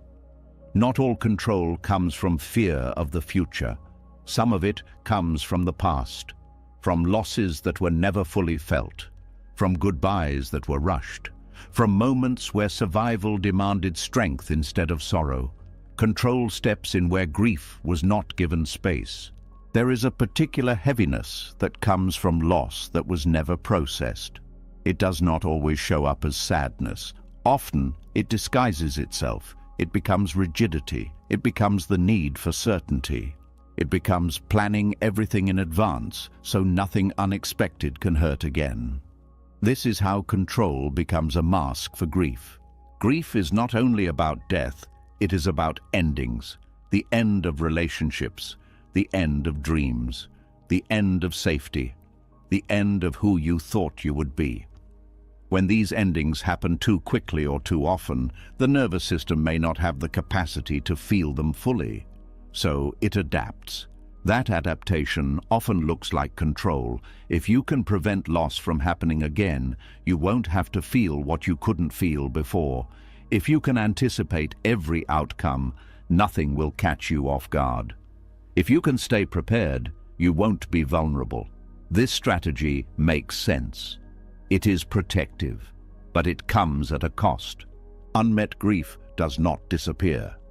It goes underground. It shapes behavior from the shadows. It tightens the body. It sharpens the mind. It creates a constant sense of vigilance. The person may not even know what they are guarding against. They just know they cannot relax. Control gives grief something to do. It turns sorrow into action. Instead of feeling loss, you organize, you plan, you manage, you become efficient. Efficiency is praised, grief is not. So control feels acceptable, grief feels dangerous. Many people learned early that grief was not welcome. There was no time, no space, no permission. They learned to stay strong. Strength became identity, control became survival, vulnerability became risk. This is why rigidity often increases after loss. The nervous system associates openness with danger. It closes ranks. It creates rules. It demands predictability. Any deviation feels threatening because it echoes past pain. Planning becomes compulsive when grief is unresolved, not because planning is bad, but because it is driven by fear. The future is mapped not out of creativity, but out of anxiety. Spontaneity feels unsafe. Uncertainty feels like loss repeating itself. Compulsive certainty is another expression of grief avoidance. When you insist on knowing, on clarity, on guarantees, you are trying to prevent the shock of loss. But life does not offer guarantees. The mind keeps demanding them anyway. This demand creates tension. Tension that lives in the jaw, the shoulders, the gut. The body stays braced. Rest feels unfamiliar. Letting go feels irresponsible. This is grief speaking through control.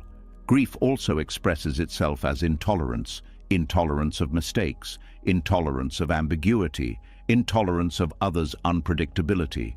These are not personality flaws. They are signs of a system that learned loss was unbearable. Unmet grief often creates impatience with others' emotions. When someone expresses sadness or confusion, it can trigger discomfort. Not because you lack empathy, but because their feelings touch something unprocessed in you. Control steps in to shut this down. Advice replaces listening.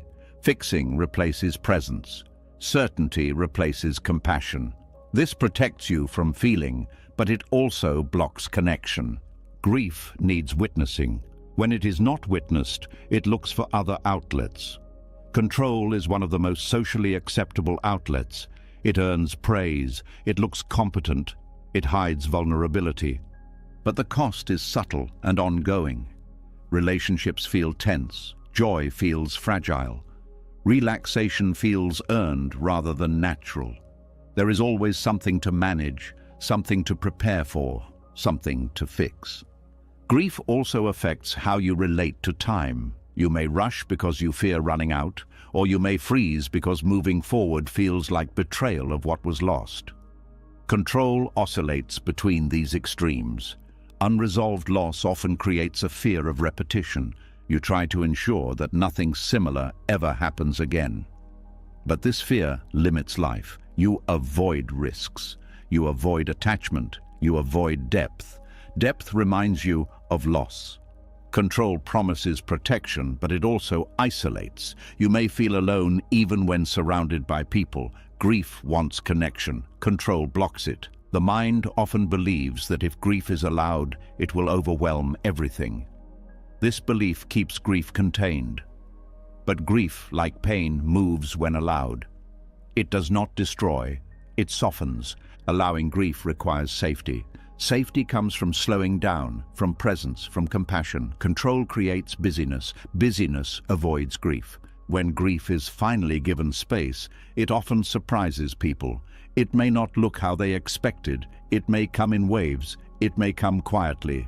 It may come as fatigue rather than tears. All of this is normal. Grief does not follow rules. It does not follow timelines. Control tries to impose structure on it. Allowance lets it unfold. Unmet grief also affects self-trust. You may not trust yourself to handle loss again, so you try to prevent it. This creates a belief that you are fragile. But this belief comes from not having experienced yourself surviving grief fully. When grief is allowed and integrated, self-trust grows. You learn that loss hurts, but it does not end you. This knowledge reduces the need for control. Grief also clarifies values. What you grieve points to what mattered. Control obscures this clarity by focusing on prevention rather than meaning. There is wisdom in grief. It deepens compassion. It refines priorities. It humanizes. Control sterilizes experience. Grief makes it real. Many people fear that if they stop controlling, grief will flood in. Sometimes it does, briefly. But floods recede. They leave the ground richer. Controlled ground stays dry but barren. Allowing grief does not mean dwelling in it. It means letting it complete its cycle. Suppressed grief repeats. Allowed grief transforms. Grief also needs ritual. Not necessarily formal rituals, but moments of acknowledgement, moments where loss is named, where tears are allowed, where memories are honored. Control often skips these moments. When grief is named, it becomes less heavy. When it is hidden, it grows weight. Control adds layers to this weight. There is also collective grief that goes unrecognized. Loss of safety, loss of innocence, loss of community. These losses shape behavior at a societal level. Control becomes normalized. Rigidity becomes policy. Certainty becomes ideology. On an individual level, noticing where control tightens can point you toward unacknowledged grief. Instead of asking, "How do I stop controlling?" a gentler question is, "What loss am I protecting myself from feeling?" This question opens space. Space for honesty, space for compassion, space for healing. Grief often needs gentleness, not solutions. It needs time, not timelines. It needs presence, not plans. When grief is met with acceptance, control softens naturally. There is less to defend against, less to manage, less to prevent. Rigidity loosens when sorrow is allowed to breathe. Planning becomes flexible when fear of loss diminishes. Certainty becomes curiosity when trust returns. Grief also reconnects you to others. Shared grief creates bonds. It reminds you that vulnerability is universal. Control isolates. Grief connects. This connection does not erase pain. It makes it bearable. It reminds you that you are not alone in loss.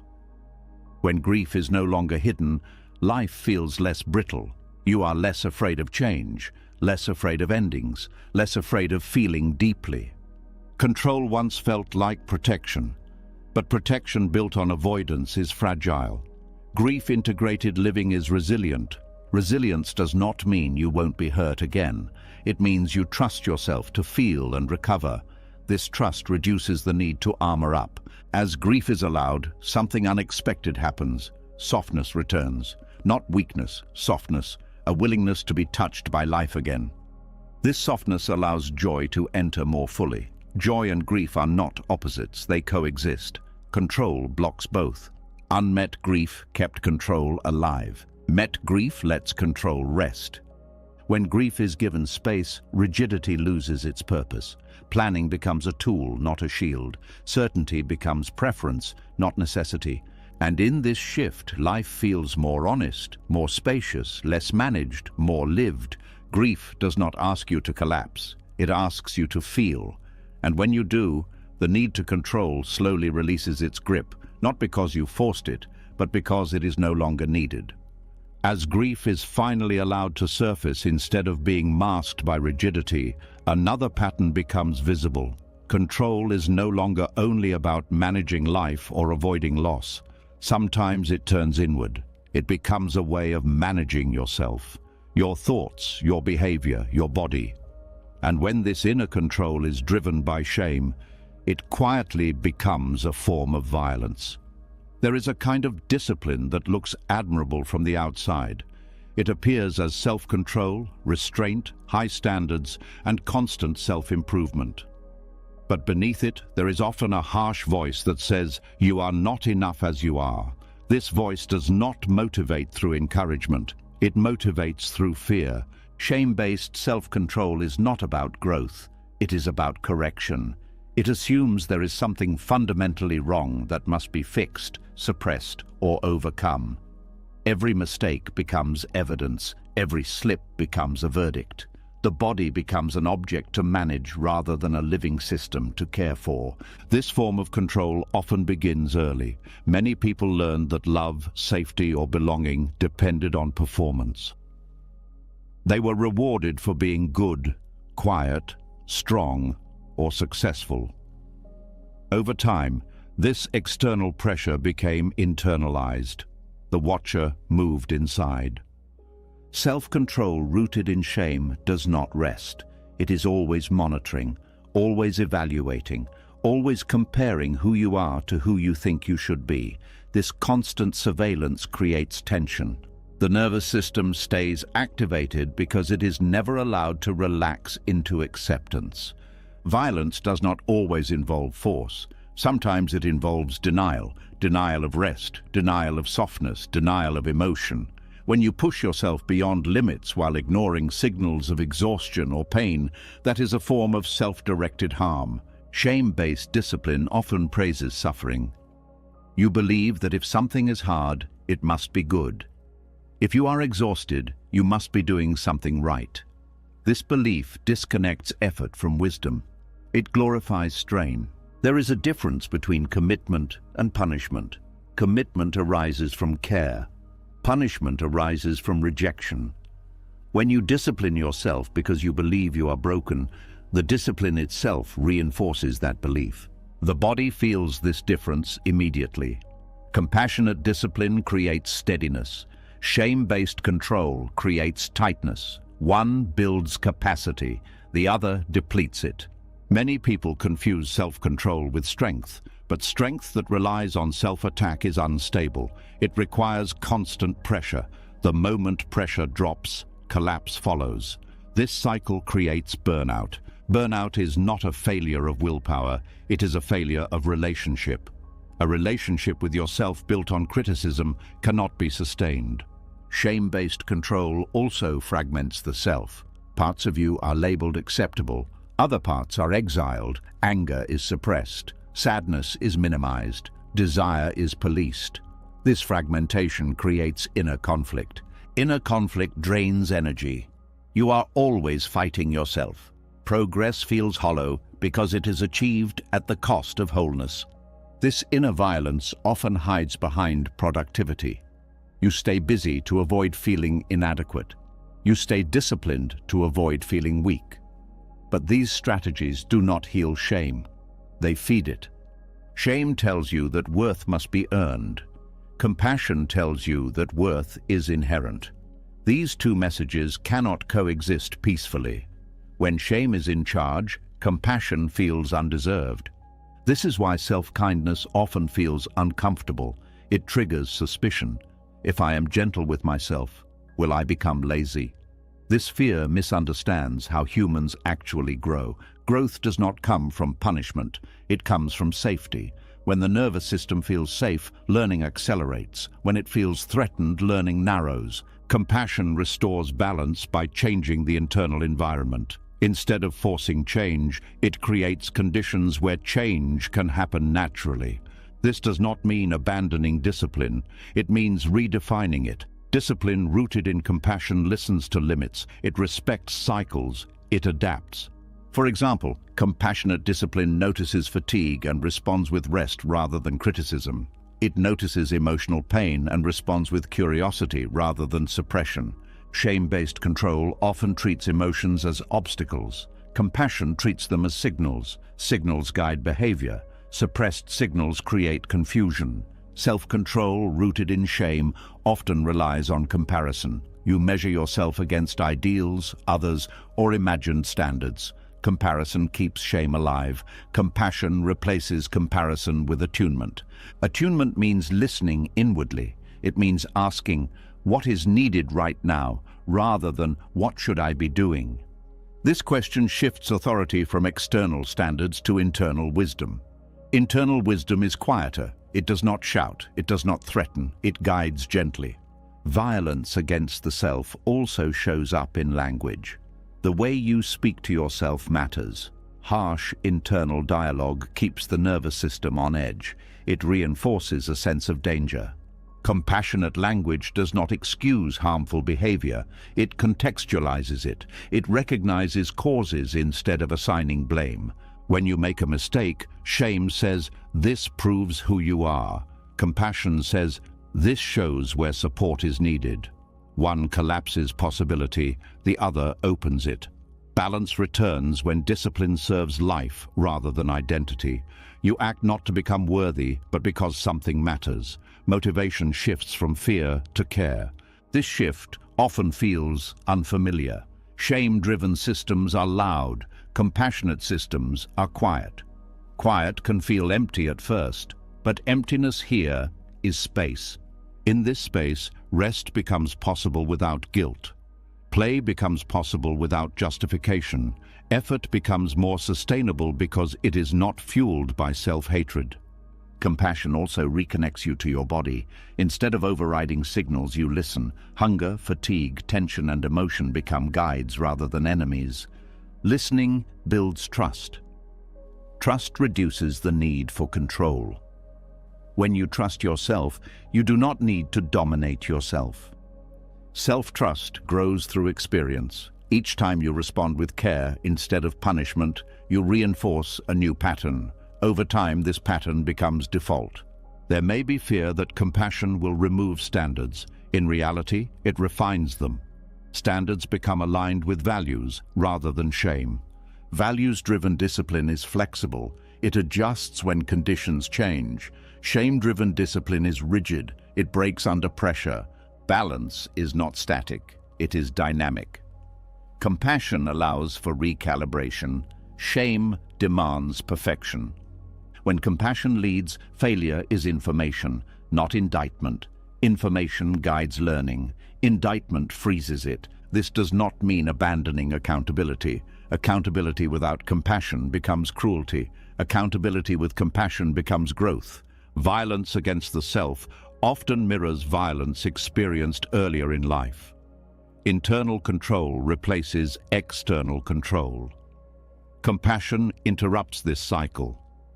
By offering yourself what was missing, safety, patience, understanding, you heal not only current behavior, but old wounds. This healing does not happen instantly. The voice of shame may persist for a while. Compassion does not silence it by force. It responds with steadiness.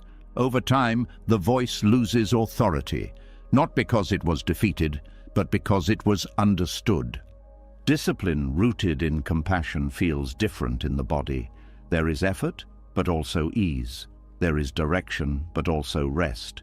You still grow, you still change, but you do not bleed in the process. Balance is restored when self-control becomes self-care.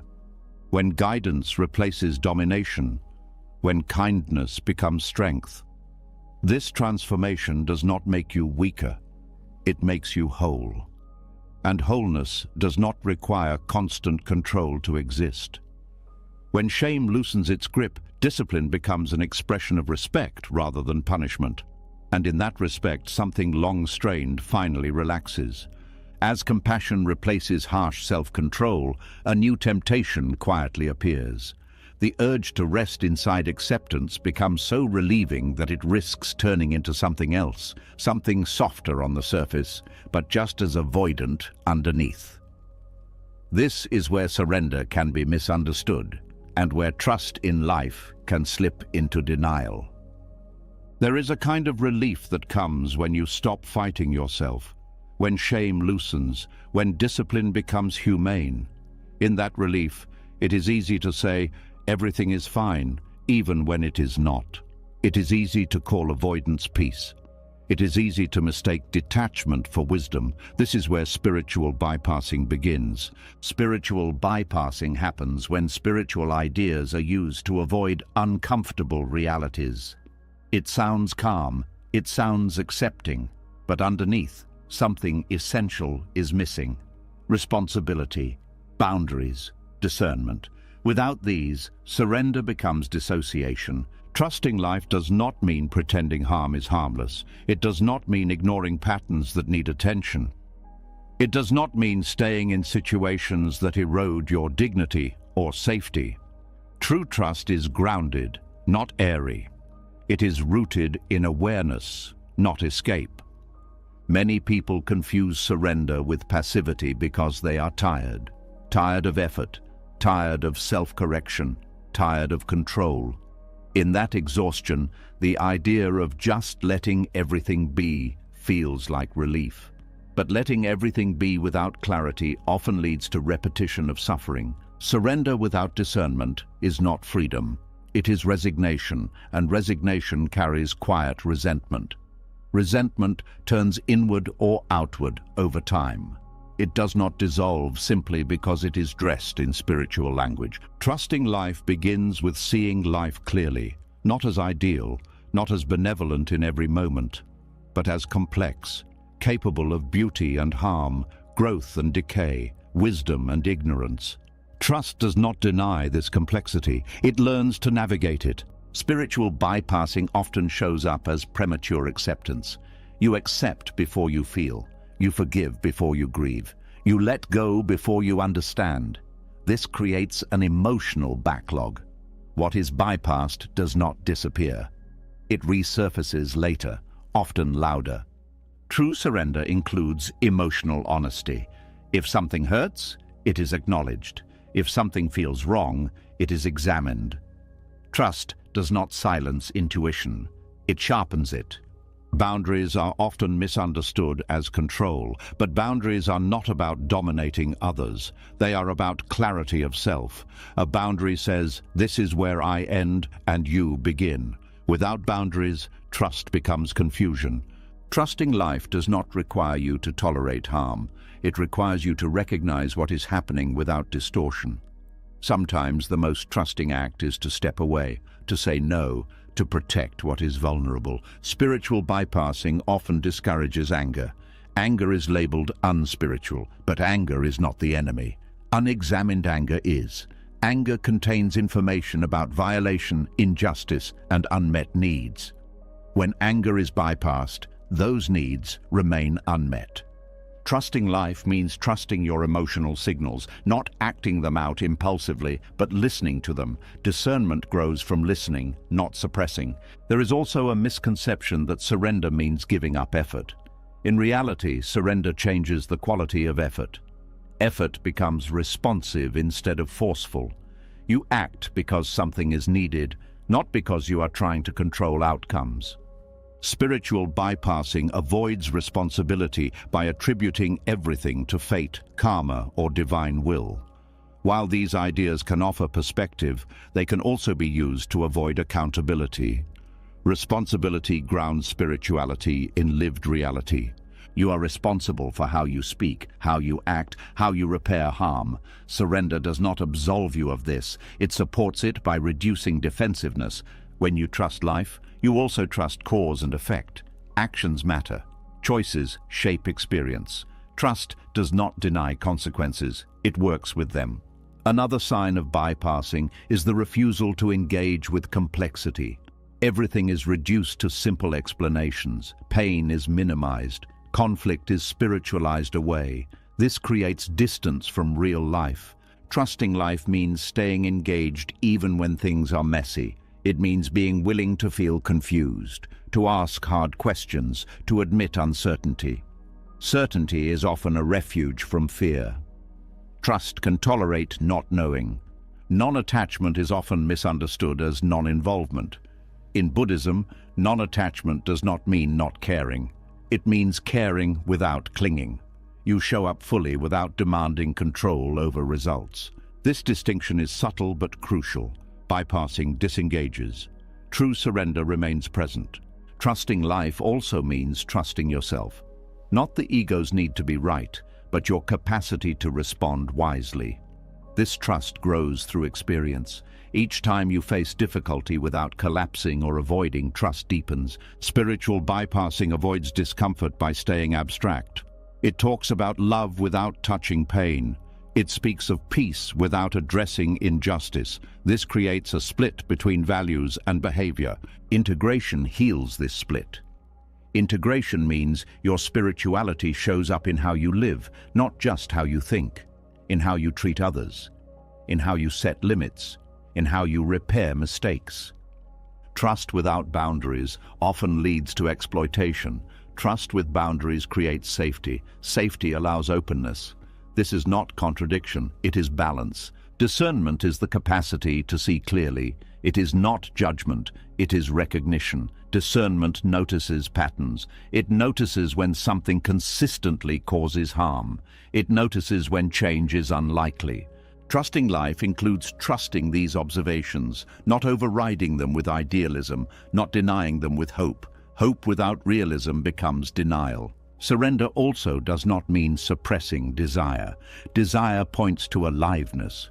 Problems arise when desire turns into grasping. Surrender allows desire to exist without letting it dominate behavior. Spiritual bypassing often treats desire as something to transcend. This creates repression. Repressed desire leaks out in unhealthy ways. Trust allows desire to be known without being obeyed blindly. This same principle applies to fear. Fear is not something to eliminate. It is something to listen to and contextualize. Some fears are protective, others are habitual. Discernment tells the difference. Trusting life means trusting your ability to tell the difference. That ability grows with practice, not avoidance. True surrender also includes grief. Grief for what cannot be fixed. Grief for what did not happen. Grief for limits. Bypassing tries to skip grief by reframing it too quickly. Trust allows grief its time. Time is often what bypassing refuses to give. There is a rush to transcend, to rise above, to move on. Trust slows down. It respects process. Slowing down reveals truth. Truth is sometimes uncomfortable, but discomfort is not danger. Avoiding discomfort creates distortion. Trusting life also means trusting relationship, allowing feedback, being open to correction. Bypassing isolates by claiming higher understanding. Trust remains humble. Humility is essential here. Humility does not mean shrinking. It means acknowledging that perception is partial, that learning continues, that mistakes will happen. Surrender without humility becomes arrogance. Arrogance disconnects you from others and from reality. Trust reconnects. Spiritual bypassing often avoids conflict. Conflict is seen as unspiritual, but conflict handled with awareness can be transformative. Avoiding it leads to stagnation. Trusting life means trusting that conflict can be navigated without destruction. It means engaging honestly while staying regulated. This regulation comes from embodiment. Staying connected to the body keeps spirituality grounded. The body does not bypass. It registers what is real. Practices that disconnect you from sensation increase bypassing. Practices that deepen presence reduce it. Presence brings responsibility back into focus. Trusting life also involves trusting limits. You cannot save everyone. You cannot fix everything. Accepting limits prevents burnout and resentment. Limits are not failures. They are conditions. Working within conditions is wisdom. Spiritual bypassing often ignores power dynamics. It treats all situations as equal expressions of growth. This can excuse harm. Trusting life includes acknowledging imbalance and protecting the vulnerable. Compassion without discernment becomes naivety. Discernment without compassion becomes cruelty. Balance requires both. Trusting life is not blind faith. It is an informed openness. an openness that sees clearly, feels deeply, and responds appropriately. Surrender here is active. It stays awake. It notices when something is out of alignment and responds without panic. This kind of surrender does not remove effort, it removes force. Effort guided by clarity is sustainable. Force driven by fear is not. As bypassing falls away, trust becomes more embodied, less about beliefs, more about presence, less about ideals, more about lived truth. You stop using spirituality to escape life and start using it to meet life. This is where trust becomes real. Real trust does not deny pain. It walks with it. It does not erase responsibility. It embraces it without self-punishment. It does not abandon boundaries. It respects them as expressions of care. In this balance, surrender stops being a concept and becomes a way of relating. You remain open without being unprotected. You remain compassionate without being passive. You remain trusting without being naive, and in that balance, life feels less like something to escape into meaning and more like something you can stand inside with clarity, responsibility, and quiet confidence. As trust becomes grounded instead of idealized, another attachment quietly reveals itself. Even when control softens, even when responsibility and discernment are held with care, the mind often clings to one last demand, the demand to understand, to explain, to close the loop.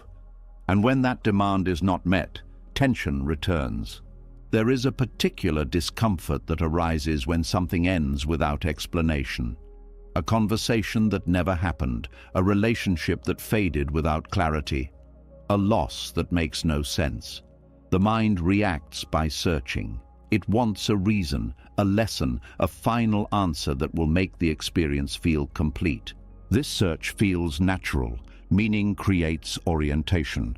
Answers create a sense of safety, but not every experience offers resolution. Some events leave questions open. Some pain does not organize itself into a neat story. When the mind insists on closure where none is available, suffering continues long after the event has passed. Closure is often mistaken for peace. The belief is simple: if I understand why this happened, I will be free. But understanding does not always bring relief. Sometimes it deepens rumination. Sometimes it becomes another way of revisiting pain. The need for closure is a form of control. It is the mind trying to finish something emotionally by finishing it intellectually. But emotional processes do not always follow logic. They move through sensation, time, and acceptance. Many people believe they cannot move forward without answers. Yet life shows otherwise. People move forward every day without fully understanding their past. What allows movement is not resolution, but capacity. Capacity to hold uncertainty without collapsing. Acceptance does not guarantee explanation. It offers something different. It offers the ability to live with unanswered questions without being consumed by them. The mind often confuses not knowing with danger. Uncertainty feels like instability, but uncertainty is not the same as chaos. It is simply the absence of narrative closure. Narratives give the ego coherence. They tell a story about who you are and why things happened. When a story cannot be completed, the ego feels threatened. It fears fragmentation. But fragmentation does not come from unanswered questions. It comes from refusing to allow experience to remain open. The fight for closure creates more disturbance than the lack of answers. There are experiences that cannot be explained without distortion. Trying to explain them reduces their complexity. Loss, betrayal, sudden change, and deep love often fall into this category. Any explanation feels insufficient. When the mind insists on closure, it often settles for false certainty.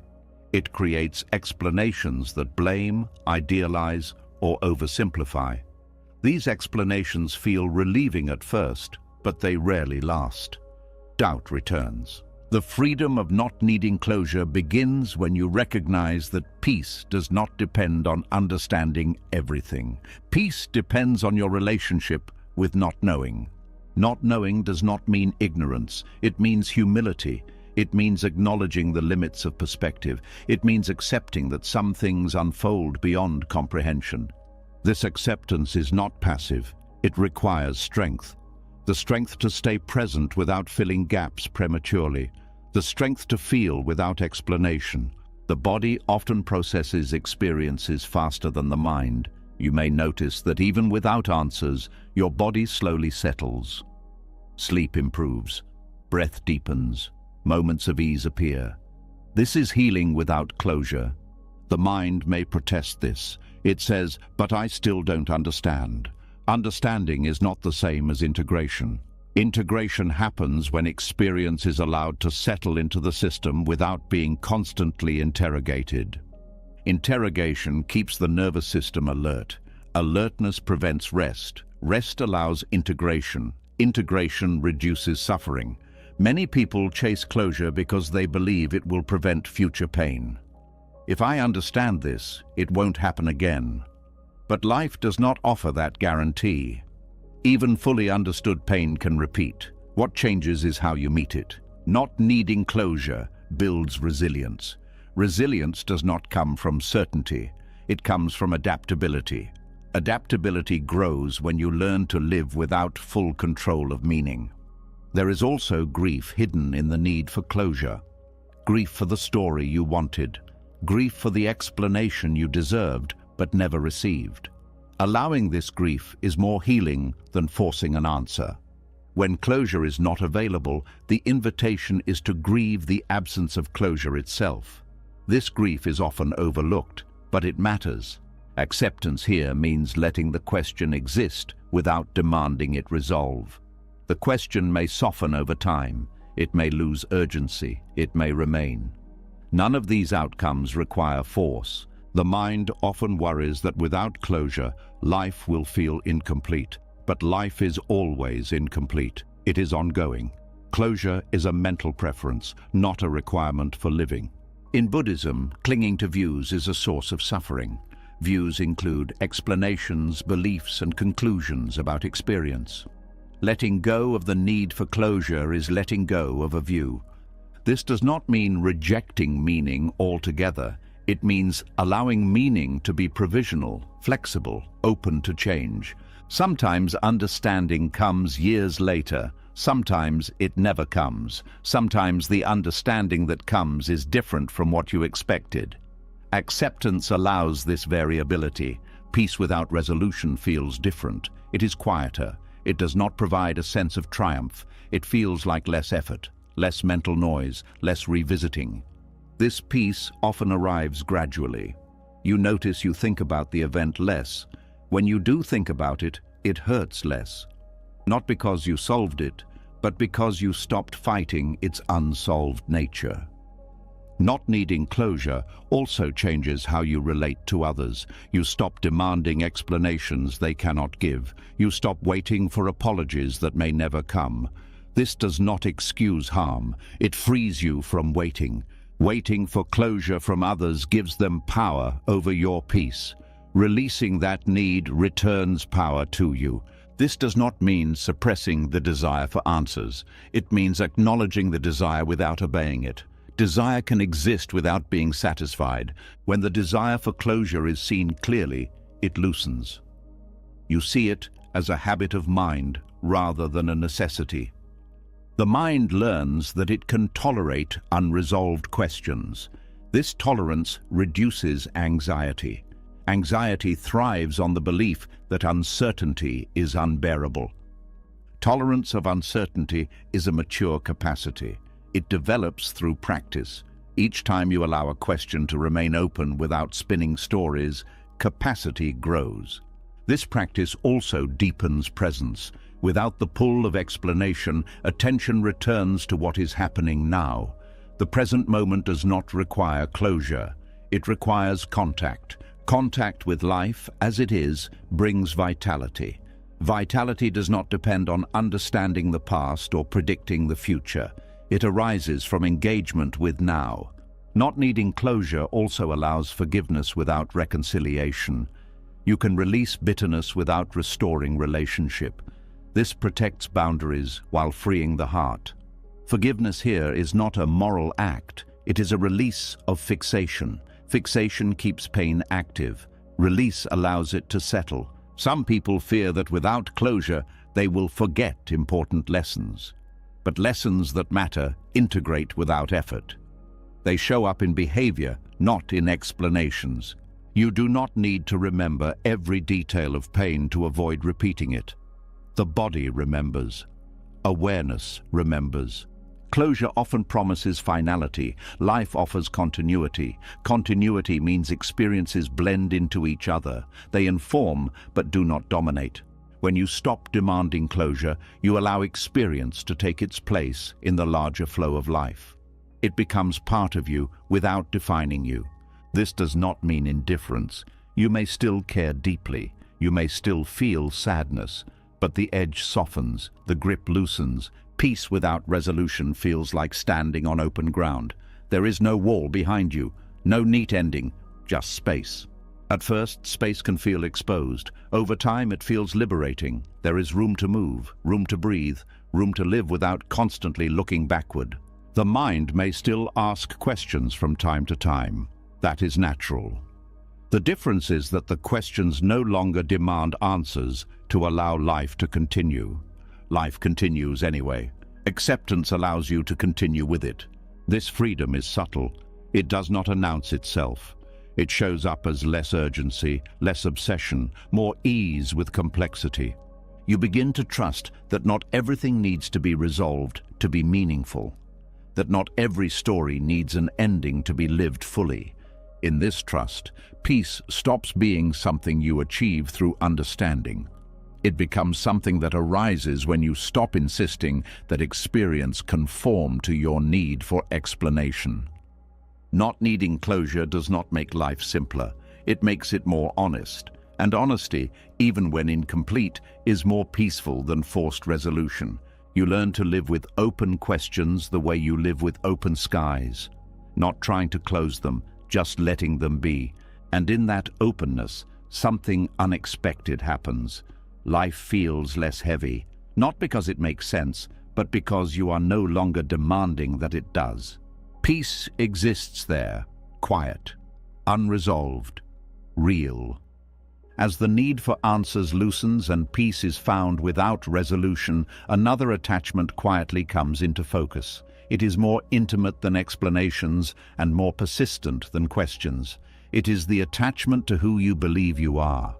And just like every form of control before it, this attachment once promised safety.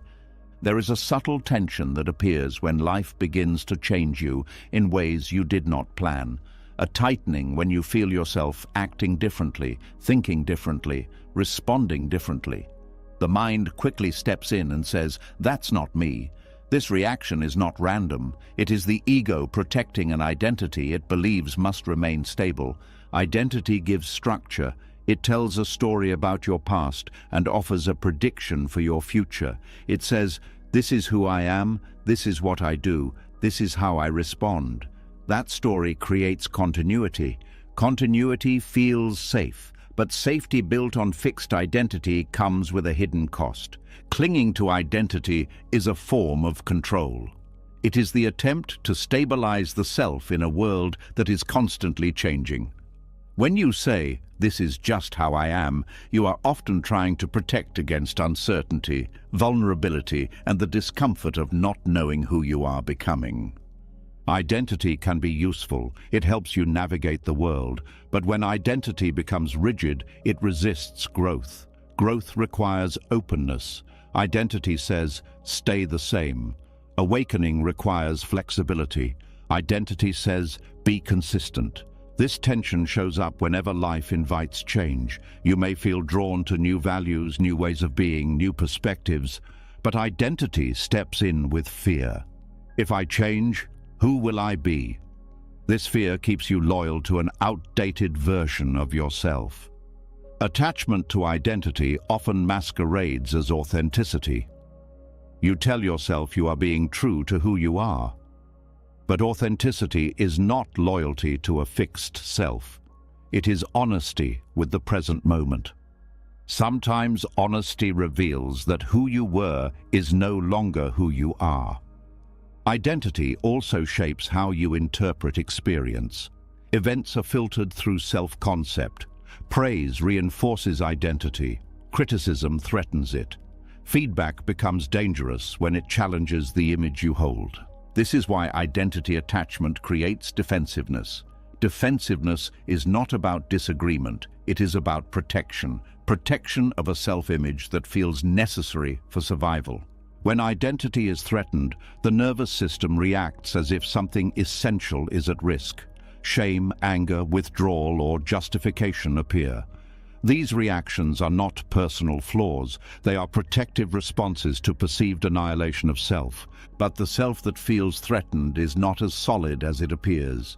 Identity is a collection of memories, roles, beliefs, and habits. It is constructed, useful, but not fixed.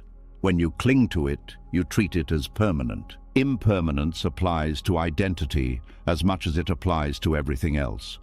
You are not the same person you were years ago. You will not be the same person years from now. Trying to freeze identity creates inner conflict. This conflict often shows up as resistance to learning. Learning requires admitting you don't know. Identity often insists you already do. This blocks curiosity. It also shows up as resistance to vulnerability. Vulnerability requires not knowing how you will be seen. Identity wants control over perception. Identity attachment also limits awakening. Awakening is not adding something to who you are. It is loosening the grip on who you think you must be. When identity is defended at all costs, awakening feels threatening rather than liberating. Many people approach spiritual growth by trying to become a better version of their identity, more peaceful, more wise, more spiritual, but this approach keeps identity at the center. It subtly reinforces control. True transformation often feels like loss before it feels like gain. You lose certainty. You lose familiar narratives. You lose the comfort of knowing how to describe yourself. Identity resists this loss. This resistance can look like clinging to labels. Labels about personality, history, trauma, spirituality, or beliefs. Labels can offer understanding, but they can also become cages. When you say, "This is just how I am," you may be closing the door to change. When you say, "This is what happened to me," you may be freezing an experience that wants to integrate and move. Identity also creates separation. You define yourself against others. You become invested in difference. Difference reinforces identity. Similarity threatens it. This separation limits compassion. When you cling to identity, you see others through the lens of self and other. When identity softens, shared humanity becomes more visible. Identity attachment also fuels comparison. You measure yourself against others to confirm who you are. Comparison keeps the ego active. It distracts from presence. Presence does not require identity. In presence, there is experience without commentary, sensation, emotion, awareness. No label is needed. This can feel unsettling. Without identity, the mind asks, "Who am I now?" But this question only arises because the mind is used to defining itself. Awareness does not need definition to exist. Buddhist teachings often point to non-self not as a philosophical position, but as a lived experience. When you look closely, you cannot find a fixed self. There are thoughts, feelings, perceptions, but no permanent owner. This realization does not erase personality or function. It removes the rigidity around them.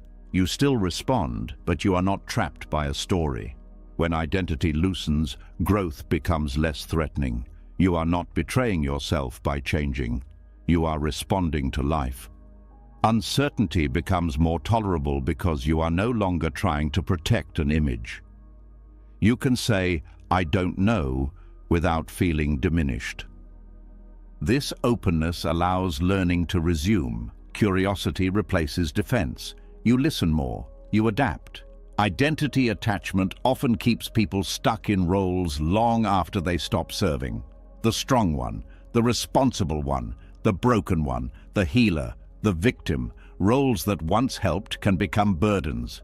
Letting go of these roles can feel like losing purpose. But purpose does not disappear, it evolves. Identity also influences how you relate to pain. You may identify as someone who is wounded, resilient, or healed. These identities shape how you interpret experience. They can either open or close possibilities. When pain arises, identity may say, "This shouldn't be happening to me anymore." This creates resistance. Resistance prolongs suffering. Without rigid identity, pain is just pain. It does not threaten who you are. It passes more easily. Attachment to identity also affects decision-making. You choose options that fit your self-image rather than what feels true. This creates misalignment. Misalignment creates discomfort. Discomfort signals the need for change. Identity resists this signal. Letting go of identity does not mean becoming nothing. It means becoming responsive. You are shaped by each moment rather than confined by a past description.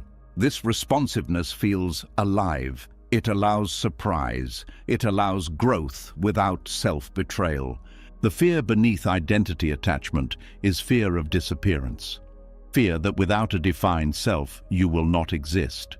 But experience shows otherwise. Awareness remains even when identity shifts. In fact, awareness becomes more spacious, less defended, less reactive. Relationships also change when identity loosens. You are less invested in being seen a certain way. Conversations become more honest. Listening deepens. You stop performing yourself. You start showing up. This does not mean chaos. Patterns still exist. Preferences still exist. The difference is flexibility. You are not bound to them. Awakening is often described as remembering rather than becoming. Remembering that you are not the story you tell about yourself. You are the awareness in which the story appears. This remembering can feel destabilizing at first. The ego loses its anchor, but something steadier replaces it. Presence. Presence does not need to be protected. It does not need to be consistent. It adapts naturally. When identity attachment loosens, resistance to growth fades. You are less afraid of change because there is less to lose. This does not remove grief. You may grieve old versions of yourself. That grief is part of integration. Integration happens when identity becomes fluid rather than fixed. You carry your past without being confined by it. Life invites change constantly. Identity tries to negotiate with that invitation. Awakening accepts it. Clinging to who I am once felt like stability. Letting go reveals a deeper stability, one that does not depend on staying the same. This stability is not rigid. It moves. It responds. It remains present even as forms change. When you stop controlling identity, you allow yourself to grow without betrayal. You allow uncertainty without panic. You allow awakening without fear of disappearance. You are still here, more open, less defined, more alive. And in that openness, life no longer feels like something you must protect yourself from. It feels like something you can meet, moment by moment, without needing to know exactly who you are at every step. As identity softens and the grip on who I must be loosens, another fear rises closer to the surface. It is not about losing control over outcomes or meaning anymore. It is about how you might be seen when you stop controlling. The fear of appearing weak, the fear of being exposed, the fear of being powerless. There is a tension that shows up the moment you consider letting others see you without armor. A tightening that says, if they see this, I lose respect. This reaction is deeply conditioned. From early on, many people learned that vulnerability was unsafe, that showing fear invited judgment, that showing sadness invited dismissal. So strength became performance and control became protection. The ego thrives on the appearance of power. Power here does not mean actual capacity. It means image, being composed, being capable, being unaffected. Vulnerability threatens this image because it reveals uncertainty, need, and limitation. The ego confuses these with weakness, but vulnerability is not the absence of strength, it is the absence of pretense, and pretense is exhausting. Control is often an attempt to manage perception. You control what you reveal, you control what you admit, you control how much you need others. This keeps the ego intact, but it keeps connection shallow. The fear of being seen as powerless is not really about others. It is about self-image, about the belief that worth depends on competence and independence. Vulnerability challenges this belief by exposing dependency and uncertainty, which are fundamental parts of being human. When vulnerability is avoided, power becomes rigid. It must be defended constantly. Any crack feels dangerous. This creates anxiety. Anxiety fuels more control. Vulnerability, when allowed, does the opposite. It relaxes the system. You no longer need to perform strength. You can rest in honesty. Many people believe vulnerability will lead to rejection. Sometimes it does. But rejection based on truth is less damaging than acceptance based on performance. Performance requires constant upkeep. Truth does not. Control keeps relationships predictable but distant. Vulnerability introduces unpredictability but depth. Depth is risky, but it is also nourishing. The ego equates vulnerability with loss of status, but status is a social construct. Liberation is internal. Liberation comes from no longer needing to uphold an image to feel okay. Vulnerability exposes need. Need feels dangerous because it implies dependence. But dependence is not failure, it is reality. Humans are relational beings. Control tries to deny this. When you admit need, you give others the opportunity to meet you. This meeting creates connection. Control prevents meeting because it keeps you sealed. The fear of being powerless also shows up in conflict. You may control conversations to avoid admitting uncertainty. You may dominate discussions to avoid feeling small. This creates distance and escalates tension. Vulnerability in conflict looks like saying, "I don't know," or "this hurts," or "I'm scared." These statements de-escalate because they shift the interaction from power struggle to human exchange. Power struggles arise when both sides protect ego. Vulnerability dissolves the struggle because there is nothing to defend. There is also fear that vulnerability will lead to being taken advantage of. This fear has roots. Past experiences of betrayal or neglect teach the nervous system to protect itself. Control becomes a shield. But shielding everything also blocks nourishment. Discernment, not total control, is what protects. Discernment chooses where vulnerability is shared. Control suppresses it everywhere. Liberation does not mean exposing yourself indiscriminately. It means allowing vulnerability where it is safe and appropriate. This is wisdom, not weakness. Vulnerability also changes how you relate to failure. When identity and control dominate, failure threatens self-worth. Vulnerability allows failure to be part of learning rather than proof of inadequacy. Admitting mistakes becomes easier. Repair becomes possible. Growth accelerates because energy is not spent on hiding. The ego resists this because it equates vulnerability with humiliation. But humiliation comes from judgment, not from openness. When vulnerability is met with compassion, it becomes empowering. Even when vulnerability is not met well, it still frees you internally. You no longer carry the burden of concealment. Concealment is heavy. Honesty is lighter. Control also blocks emotional intimacy. You may share facts but not feelings, opinions but not fears. This keeps relationships functional but not fulfilling. Vulnerability invites reciprocity. When one person opens, others often follow. This creates mutual trust. Trust reduces the need for control. The fear of powerlessness often hides a deeper fear of abandonment. If I am vulnerable, will I be left? Control tries to prevent this by appearing strong, but strength does not guarantee connection. Authenticity does. Liberation comes when you realize that you cannot control how others respond to your vulnerability. And you do not need to. Your freedom does not depend on their approval. When you allow yourself to be seen as you are, you reclaim energy. Energy, once used to manage perception, becomes available for living. Vulnerability also reconnects you to your body. Control often keeps awareness in the mind. Vulnerability brings attention to sensation, breath, emotion. This embodiment grounds you. Grounded vulnerability feels different from collapse. Collapse is overwhelm. Grounded vulnerability is openness with support. Support may come from breath, posture, environment, or trusted people. The ego fears vulnerability because it threatens the illusion of separateness. Vulnerability reveals interdependence. Interdependence challenges the ego's narrative of self-sufficiency. But interdependence is not weakness. It is how systems thrive. Ecosystems survive through connection, not isolation. Vulnerability also allows grief to be shared.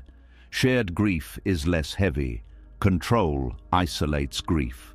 Isolation magnifies pain.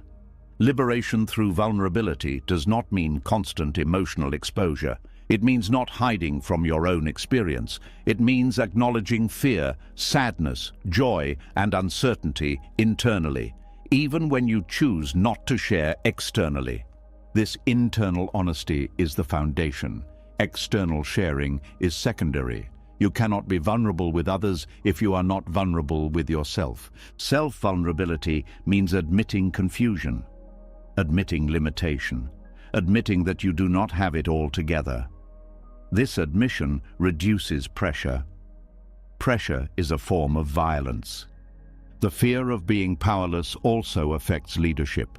Many leaders control to avoid appearing uncertain. This creates rigidity. Leaders who allow vulnerability create trust. Trust improves cooperation. This applies in families, workplaces, and communities. Vulnerability humanizes authority. Control dehumanizes it. Liberation is not about losing power, it is about redefining power. Power is not domination, it is capacity. Capacity to feel, capacity to respond, capacity to stay present under stress. Vulnerability expands capacity. Control constricts it. When you allow yourself to be vulnerable, you discover that you survive exposure. The nervous system learns that openness is not fatal. This learning reduces fear over time. Fear diminishes when experience contradicts it. Each moment of safe vulnerability rewires expectation. The ego may still protest. It may warn of danger. You do not silence it by force. You listen, assess, and choose consciously. Choice is key. Vulnerability chosen is empowering. Vulnerability forced is traumatizing. Control often arises from past forced vulnerability. Healing restores choice. Liberation does not require abandoning protection entirely. It requires flexibility. The ability to open and close as needed. Control is rigid. Vulnerability is fluid. As vulnerability becomes familiar, the fear of being seen as powerless fades. You realize that power was never in hiding. It was in presence. Presence does not need to impress. It does not need to dominate. It simply meets what is. This meeting is freeing. You stop acting strong and start being real. Realness attracts connection that does not depend on performance. When you no longer fear being seen without armor, you move through life with less resistance. Less need to manage impressions, less fear of exposure. Liberation here is subtle. It feels like relief. Relief from carrying an image. Relief from constant defense. You still have strength. But it is quieter. It is not something you prove. It is something you trust. And in that trust, vulnerability stops being a threat and starts being what it always was.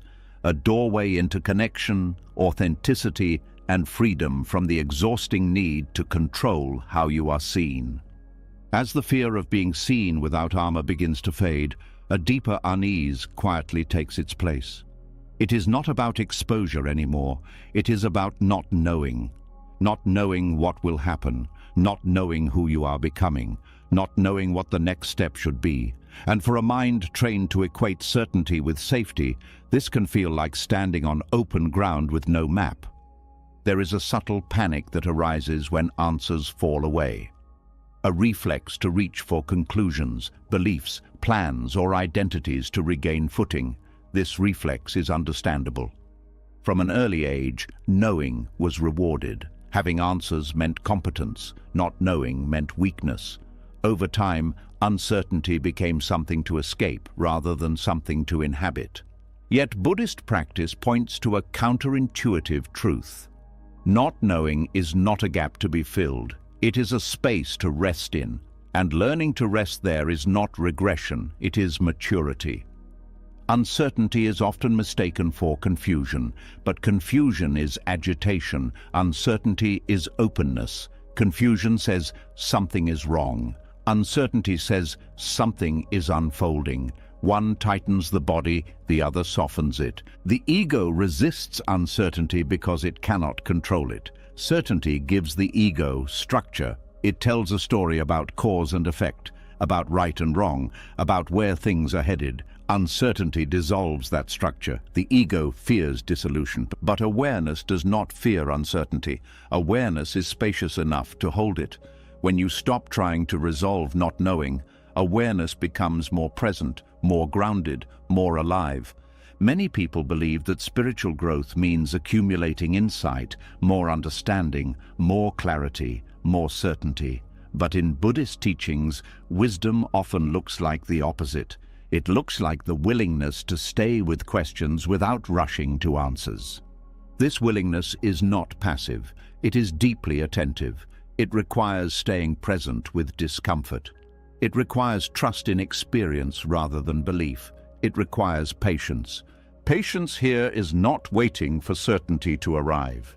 It is allowing uncertainty to be as it is. This allowance changes your relationship to life. When you allow uncertainty, you stop treating it as an emergency. The nervous system begins to settle. You realize that not knowing does not mean danger. It means openness. Openness allows learning. Certainty often blocks it. When you think you already know, curiosity shuts down. When you admit you don't, curiosity awakens. Curiosity is gentle. It does not demand.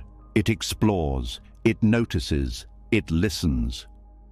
This quality is central to Buddhist practice. Allowing uncertainty also reduces mental violence. The mind often attacks itself for not knowing. I should have figured this out by now. I should be further along. These judgments create suffering. When you allow not knowing, you stop punishing yourself for being human. You recognize that growth is not linear and clarity does not arrive on command. Uncertainty also reveals impermanence in real time. Plans change, insights shift. What felt true yesterday feels incomplete today. Allowing uncertainty means allowing this movement without clinging. Clinging to certainty creates rigidity. Rigidity creates fear of change. Fear of change fuels control. Allowing uncertainty breaks this cycle. The practice of allowing uncertainty often begins in small moments. You notice the urge to decide prematurely, to label an experience, to conclude what it means. Instead, you pause. This pause is powerful. It interrupts habitual patterns. It creates space between stimulus and response. In that space, wisdom can emerge. Wisdom here is not a thought. It is a felt sense, a knowing that arises from presence rather than analysis. Not knowing also humbles the mind. Humility is not self-diminishment. It is accurate self-perception.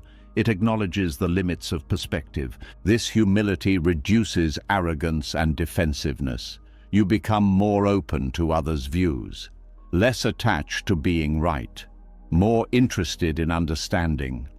Allowing uncertainty also deepens compassion. When you accept your own not knowing, you become more patient with others. You stop expecting people to have everything figured out. This patience improves relationships. Conversations become explorations rather than debates. Listening becomes more genuine. The fear behind uncertainty is often the fear of making mistakes. If I don't know, I might choose wrong, but mistakes are part of learning. Avoiding mistakes through over-certainty limits growth. Allowing uncertainty means accepting the possibility of error without self-condemnation. This acceptance builds resilience. Resilience grows not from control, but from adaptability. Adaptability requires flexibility. Flexibility requires openness. Uncertainty provides that openness. In meditation, uncertainty often shows up as restlessness. The mind wants something to focus on, something to resolve. Allowing uncertainty means noticing this restlessness without obeying it. You sit, you breathe. Thoughts arise, questions arise. You let them be. This practice trains the nervous system to tolerate ambiguity. Over time, tolerance becomes ease. Ease becomes trust. Trust here is not belief that things will work out. It is trust that you can meet whatever arises without needing to know everything in advance. This trust reduces anxiety. Anxiety feeds on imagined futures. Allowing uncertainty brings attention back to the present. The present moment does not require answers, it requires awareness. Allowing uncertainty also challenges spiritual pride, the belief that awakening means constant clarity. In reality, awakening often increases sensitivity to complexity. As awareness deepens, simplistic answers fall away. Life appears more nuanced. This can feel destabilizing at first. But this destabilization is not loss, it is expansion. You are seeing more, not less. Not knowing becomes a sign of depth. It means you are no longer satisfied with surface explanations. You are willing to stay with mystery. Mystery is not ignorance. It is reverence for what cannot be reduced to concept. Buddhist teachings often emphasize direct experience over belief. Direct experience is always fresh. It cannot be fully predicted or explained. Allowing uncertainty honors this freshness. When you stop demanding certainty, life feels less rigid. You become more responsive. You adjust as conditions change. This responsiveness is different from indecision. Indecision is paralysis. Responsiveness is engagement without fixation. You act when action is needed. You wait when waiting is appropriate. You do not force clarity where it has not yet formed. Allowing uncertainty also reduces fear of the unknown. Fear thrives when the unknown is treated as hostile. When you allow uncertainty, the unknown becomes neutral. Neutrality creates space. Space allows creativity. Creativity emerges when the mind is not confined by fixed outcomes. Many insights arise unexpectedly, not through effort but through relaxation. When the mind stops pushing for answers, answers sometimes appear on their own. And when they don't, life still continues. You still live, you still breathe, you still respond. This realization is liberating. You see that certainty was never required for living. It was a preference, not a necessity. Allowing uncertainty also softens the need for identity. If you don't know who you are becoming, you are less attached to who you were. This openness supports growth. Growth does not announce itself. It unfolds quietly, often unnoticed until later. Not knowing also teaches patience with process. Some things take time. Some understanding matures slowly. Forcing it distorts it. This patience reduces frustration. Frustration comes from wanting resolution before readiness. Readiness cannot be forced. It arises naturally when conditions align. Allowing uncertainty is an act of respect toward reality. It acknowledges that life is complex and cannot be fully controlled or predicted. This respect fosters humility and care. You stop imposing your will and start listening. Listening is central here. Listening to the body, listening to emotions, listening to circumstances, listening to silence. Silence is often where uncertainty feels most present. Without noise, questions echo. But silence is also where presence deepens. When you rest in not knowing, silence becomes less threatening. It becomes spacious. In this space, you are not required to perform understanding. You are allowed to simply be. Being without knowing is deeply restful. It releases the constant pressure to figure things out. This rest does not make you passive. It makes you attentive. Attentiveness without agenda is powerful. It allows you to notice subtle shifts. It allows intuition to emerge. Intuition is not certainty, it is sensitivity. Sensitivity thrives in openness. Allowing uncertainty also changes how you relate to spiritual teachings. You stop using them as answers and start using them as pointers. Pointers guide attention, not conclusions. They invite exploration rather than belief. This exploration keeps practice alive. It prevents stagnation. Stagnation often comes from believing you have arrived. Not knowing keeps the path open. The mature spiritual capacity is not constant confidence. It is comfort with ambiguity, comfort with not having the final word. This comfort does not mean indifference. It means engagement without rigidity. You care deeply. You act sincerely. You hold values. But you do not demand that life conform to your understanding. When understanding changes, you adjust. This adjustment becomes natural, less dramatic, less threatening. Allowing uncertainty also prepares you for loss.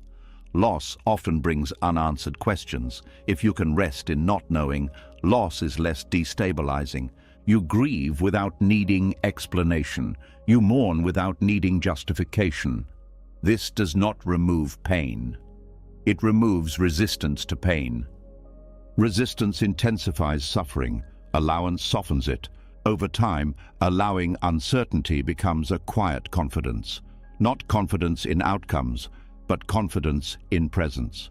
Presence is enough. It meets whatever arises. You may still seek understanding. Curiosity does not disappear. The difference is urgency. Urgency dissolves. Inquiry remains. Inquiry without urgency is gentle. It respects timing. It listens more than it demands.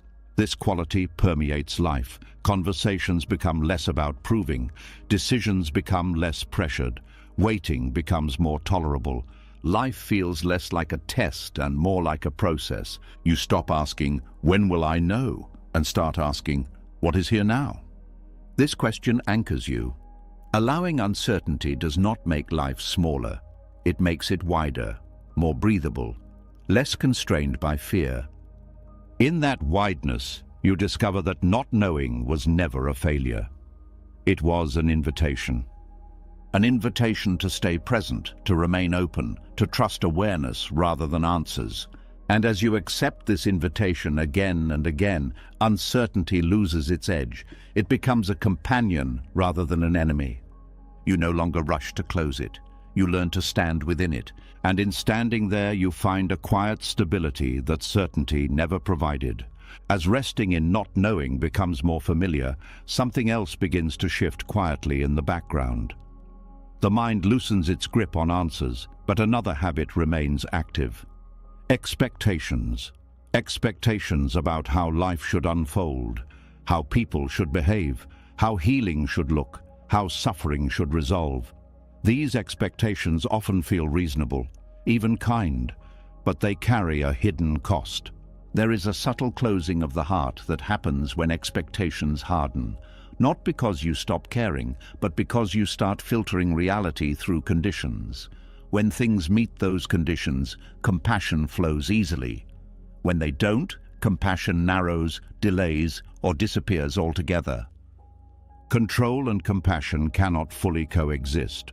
Control requires certainty, predictability, and standards. Compassion requires openness, curiosity, and the willingness to meet what is actually present. When expectations become rigid, perception tightens, and what tightens perception blocks compassion. Rigid expectations shape how you see suffering. You may believe that suffering should look a certain way, that pain should be expressed calmly. That healing should progress steadily, that strong people should cope better. These beliefs are rarely conscious, but they influence response. When suffering doesn't match expectation, judgment appears. Not always harsh judgment, sometimes subtle. A quiet impatience, a sense of distance. A thought like, they should be over this by now, or I shouldn't still feel this way. That should closes the door to compassion.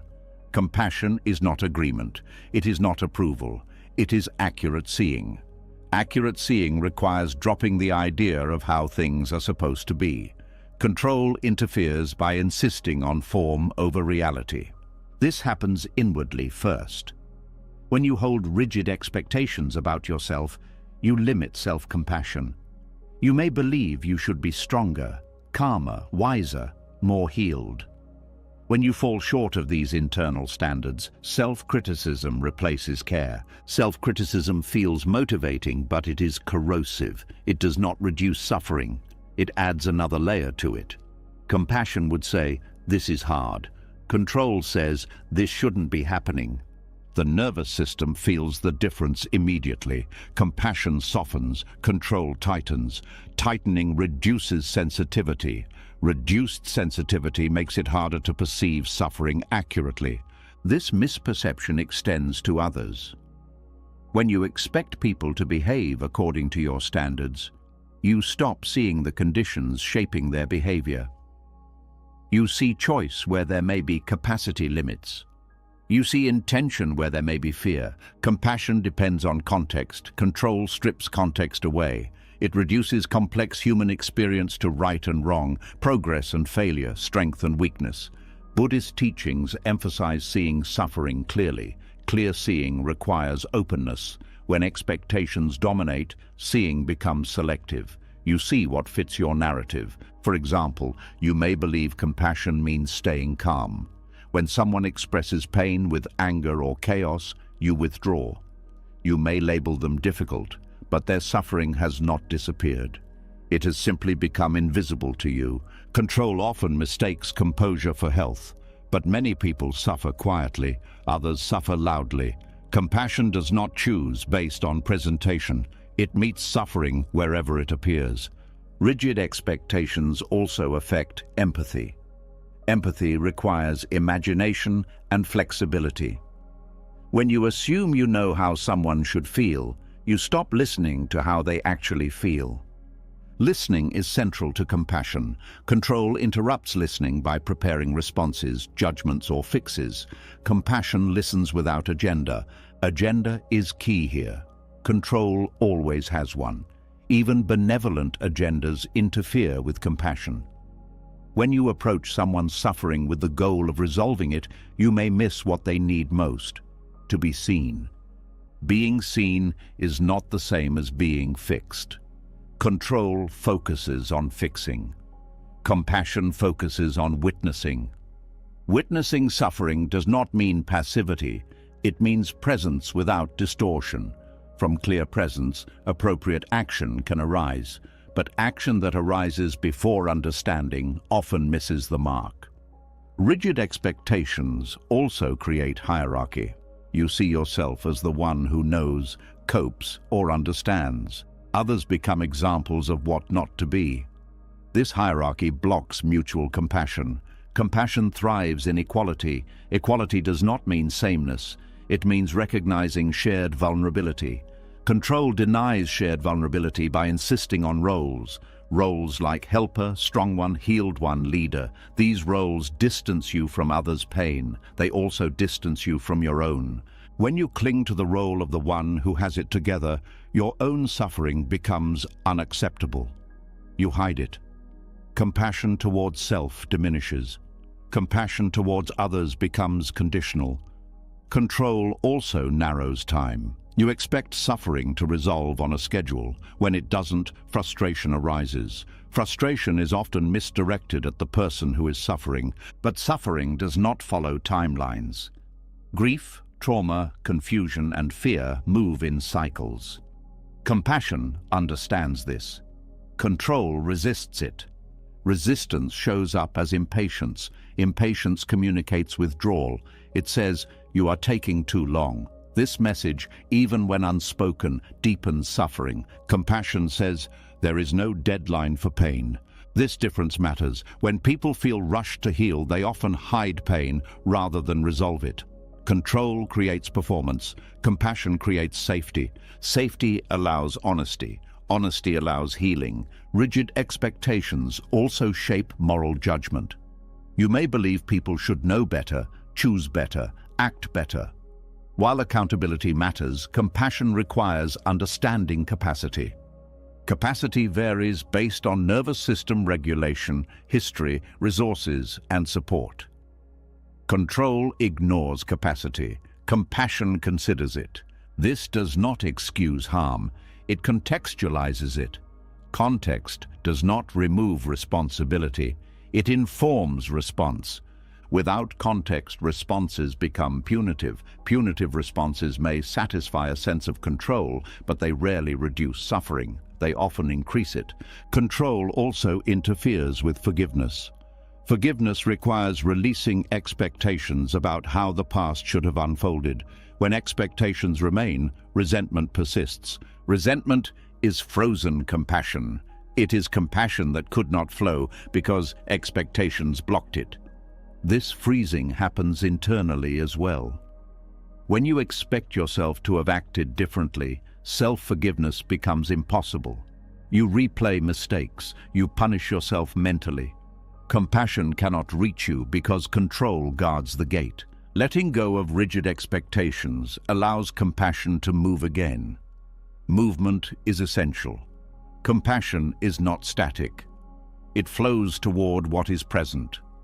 When expectations soften, curiosity returns. You begin to ask, "What is this like for them?" rather than, "Why aren't they doing better?" Curiosity opens perception. Perception allows empathy. Empathy fuels compassion. Control prefers answers. Compassion prefers understanding. Understanding is slower, but more accurate. Rigid expectations also limit compassion during conflict. In conflict, you expect others to respond rationally, calmly, fairly.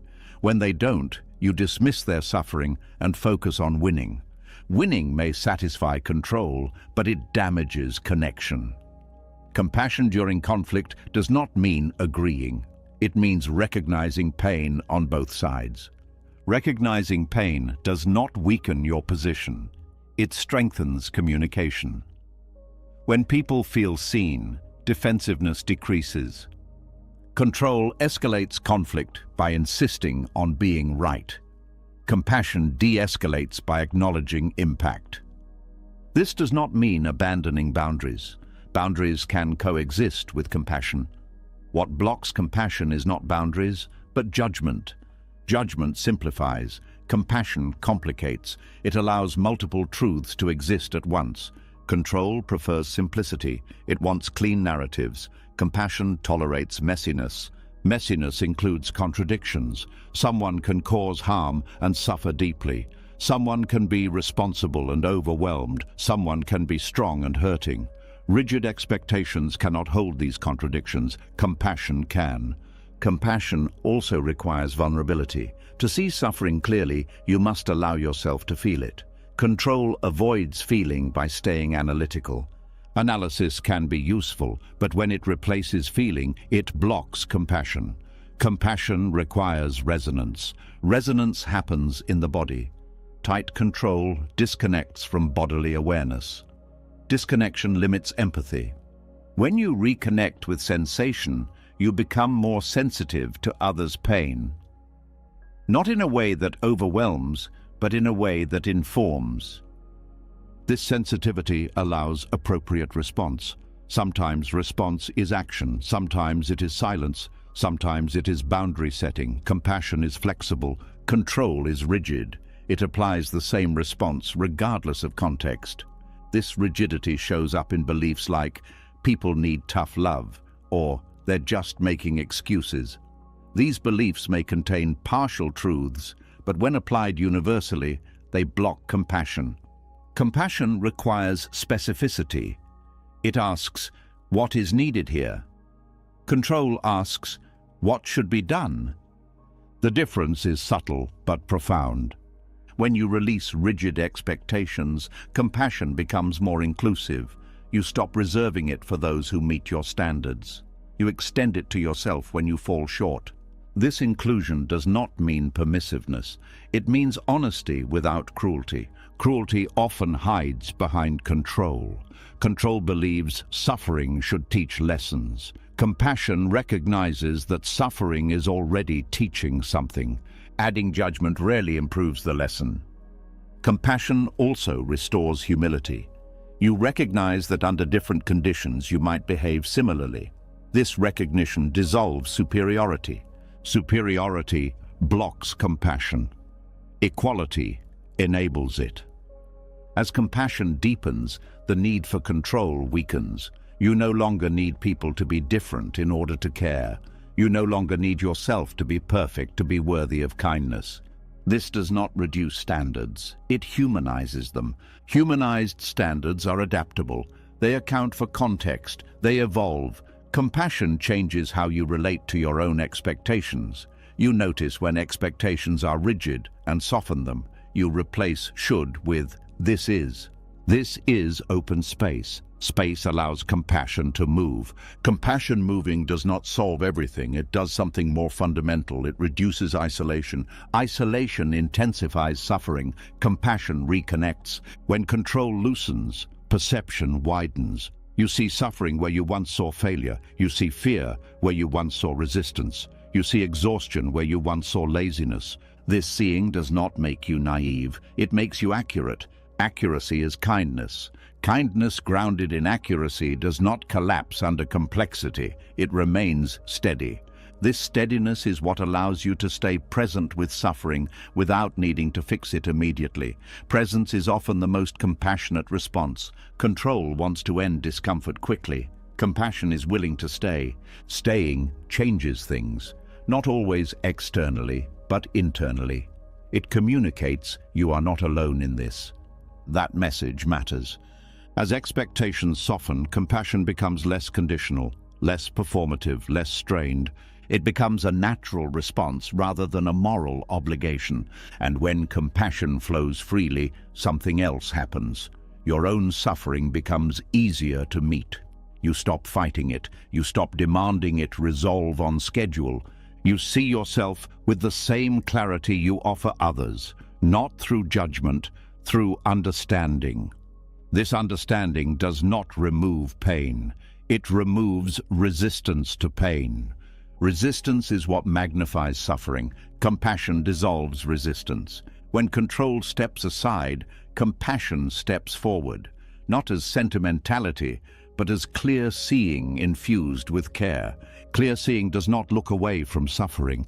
It looks directly, without distortion, and in that direct seeing, something soft but powerful emerges. A response rooted not in expectation, but in presence. That presence is what allows compassion to flow toward others, toward yourself, toward life as it is. Not because it should be different, but because it is here. As compassion begins to flow more freely and expectations soften, another layer of control quietly adapts. It does not disappear, it evolves. It puts on refined language, it adopts calm tones, it uses wisdom instead of force. And because it looks peaceful, it is harder to see. There is a moment when spiritual practice starts to feel empowering. You meditate, you observe your thoughts, you regulate your emotions, you gain insight. And with that insight, a subtle shift can occur. The ego does not vanish, it reorganizes, it learns new strategies, it learns how to control without appearing to. This is where spiritual control takes root. Spiritual control is not loud. It does not dominate conversations or impose rules overtly. It shows up as certainty, as composure, as quiet superiority. It says, I am beyond this, or I don't get affected like others do, or I see things more clearly now. These statements may sound harmless, even true, but when they become identity, they create distance. The ego loves improvement. It loves hierarchy. When spirituality becomes a ladder, the ego climbs it. Meditation becomes proof. Discipline becomes status, wisdom becomes authority, and control re-enters through refinement. This form of control is especially dangerous because it feels justified. You are not controlling out of fear, you tell yourself. You are being mindful. You are being disciplined. You are being detached. But beneath these words, there may still be avoidance, suppression, or dominance. Meditation, when misused, can become a way to bypass emotion rather than meet it. You sit with discomfort, but instead of allowing it, you dissociate from it. You watch pain from a distance and call it equanimity. But equanimity without contact is numbness. The difference is subtle but important. True presence feels alive. Spiritual control feels flat. Discipline can also become a weapon. You push yourself to meditate longer, practice harder, maintain composure at all costs.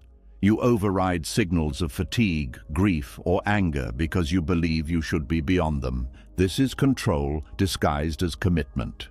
Wisdom, too, can become rigid. You adopt concepts about impermanence, non-attachment, or non-self and use them to dismiss lived experience. Someone expresses pain and you respond with philosophy instead of empathy. You explain away suffering instead of meeting it. This is domination through abstraction. Spiritual control often emerges when the ego fears regression. You don't want to go back to who you were. You don't want to feel raw again. You don't want to admit confusion. So you hold tightly to a spiritual identity that promises stability. But spirituality is not meant to stabilize the ego. It is meant to soften it. When practice becomes identity, curiosity fades. You stop questioning your own assumptions. You stop noticing blind spots. You start defending your understanding. Defense is always a sign of control. The subtle ego behind spiritual control often shows up as detachment. You appear calm but unavailable, present but distant. You no longer react, but you also no longer connect. This distance feels safe, but it blocks intimacy. Control creates safety by reducing contact. But growth happens through contact. Spiritual control also affects how you relate to others' suffering. You may see their pain as lower-level consciousness, unresolved karma, or lack of awareness. These interpretations may sound spiritual, but they create hierarchy. Hierarchy blocks compassion. True wisdom does not separate. It recognizes shared vulnerability. There is also a tendency to control inner experience through spiritual practice. You monitor thoughts. You label emotions. You manage reactions. Awareness becomes surveillance. The inner world becomes policed. This creates tension. You are never fully at ease because you are always observing yourself. Self-observation without kindness becomes self-control. Kind awareness allows, controlling awareness restricts. Spiritual control often avoids messiness. It prefers clarity, stillness, and insight. Messy emotions like jealousy, rage, longing, or grief are seen as failures. But these emotions are part of being human. Rejecting them fragments the self. Fragmentation creates shadow. What is rejected does not disappear. It expresses itself indirectly through rigidity, judgment, or superiority. The ego loves being the one who knows. Spiritual language gives it sophisticated tools. You speak of surrender, but only when it does not threaten your image. You speak of acceptance, but only when it aligns with your preferences. This selective application reveals control. Another sign of spiritual control is intolerance of doubt. You may feel unsettled when beliefs are questioned or when practice feels dry. Instead of staying with uncertainty, you double down. More practice, more effort, more certainty. But forcing clarity closes the heart. True practice allows doubt. Doubt is not failure, it is inquiry. It keeps wisdom alive. When doubt is suppressed, practice becomes dogma. Dogma is control crystallized. Spiritual control also shows up in communities. Hierarchies form. Certain experiences are valued more than others. Silence is praised. Emotion is sidelined. People feel pressure to appear calm and evolved. This environment discourages honesty. People hide struggles to maintain belonging. Control replaces authenticity. Authentic spirituality welcomes imperfection. It allows confusion, emotional expression, and questioning. It does not demand performance. Control demands performance. There is also the misuse of non-attachment. Non-attachment is not disengagement, but when misunderstood, it becomes emotional withdrawal. You avoid commitment, you avoid grief, you avoid responsibility, calling it freedom. Freedom without care is avoidance. Spiritual control often avoids accountability. Harm is reframed as lesson. Impact is dismissed as projection. This protects the self-image of wisdom at the expense of relationship. True wisdom listens to impact. It adjusts, it repairs. Repair requires humility. Humility threatens the ego, so spiritual control avoids it by staying abstract. Another subtle form of spiritual control is timing dominance. You tell yourself others will understand later. You position yourself as ahead. This reinforces separation. Awakening does not move in straight lines. There is no ahead or behind. There is only different conditions. When you believe you are ahead, you stop learning from those around you. Learning requires equality. Spiritual control also limits embodiment.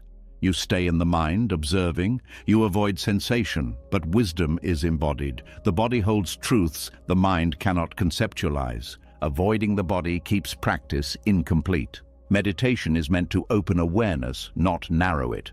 When meditation becomes rigid, it loses its function. It becomes another task to master. Mastery appeals to the ego. Presence does not. Presence cannot be owned. It cannot be accumulated. It arises and dissolves. Control tries to hold it. When you notice pride around practice, that is a moment of honesty. Pride is not a sin. It is a signal. It points to attachment. Seeing attachment clearly is part of the path. Judging it is not. Spiritual control thrives on comparison. You compare your calm to others' reactivity, your insight to others' confusion. This comparison reinforces identity. Identity always seeks advantage. True practice dissolves comparison by revealing shared humanity. Another sign of spiritual control is urgency to correct others. You offer insights without being asked. You interpret others' experiences through your framework. This is subtle dominance. Wisdom offered without invitation often feels invasive. True guidance waits. It responds rather than imposes.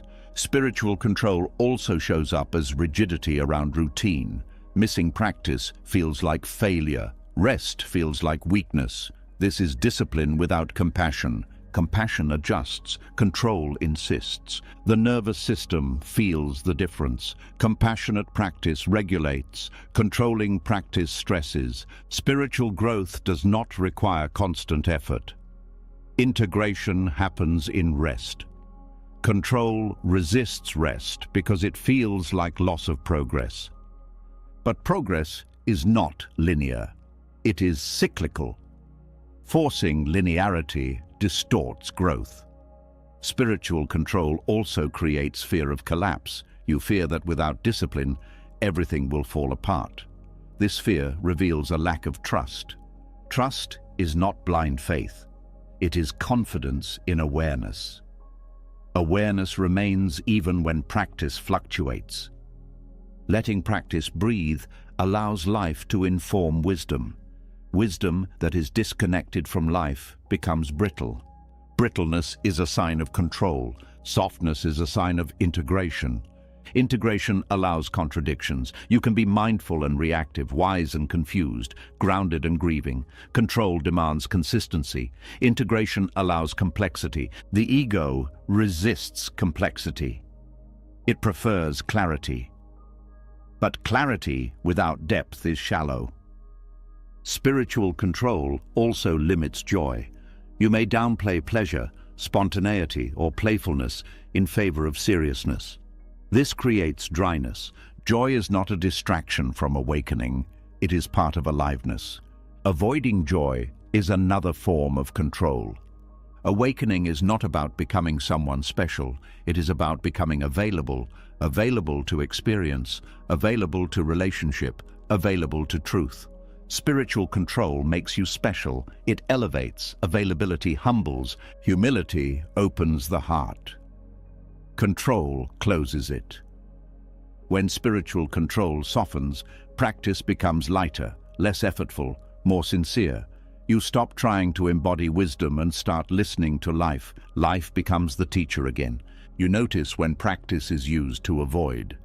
You notice when concepts are used to dominate. And instead of condemning yourself, you gently return to presence. Presence does not judge misuse, it reveals it. This revelation is freeing. You no longer need to be a certain kind of spiritual person. You can be human. Human spirituality is honest. It admits confusion. It welcomes emotion. It stays curious. When the subtle ego is seen clearly, it loses its grip, not through force, but through understanding. Understanding dissolves control, and in that dissolution, practice returns to its original purpose. Not to elevate you above life, but to bring you into deeper contact with it. Without domination, without performance, without needing to be someone, just awareness, meeting experience, moment by moment, without needing to control even wisdom itself. As the grip of spiritual control loosens and practice returns to sincerity instead of performance, another form of pressure quietly reveals itself. It is not about doing things right anymore. It is about doing them on time, about arriving, about getting somewhere before something runs out. This pressure hides inside goals, growth, healing, awakening, and even patience itself. There is a familiar tightness that appears when you start asking, how long will this take? A restlessness that says, I should be further along by now. This restlessness does not come from wisdom, it comes from fear. Fear that time is slipping away. Fear that progress is too slow. Fear that if you don't hurry, something essential will be lost. Obsession with time is one of the most socially accepted forms of control. It looks responsible, it looks ambitious, it looks disciplined.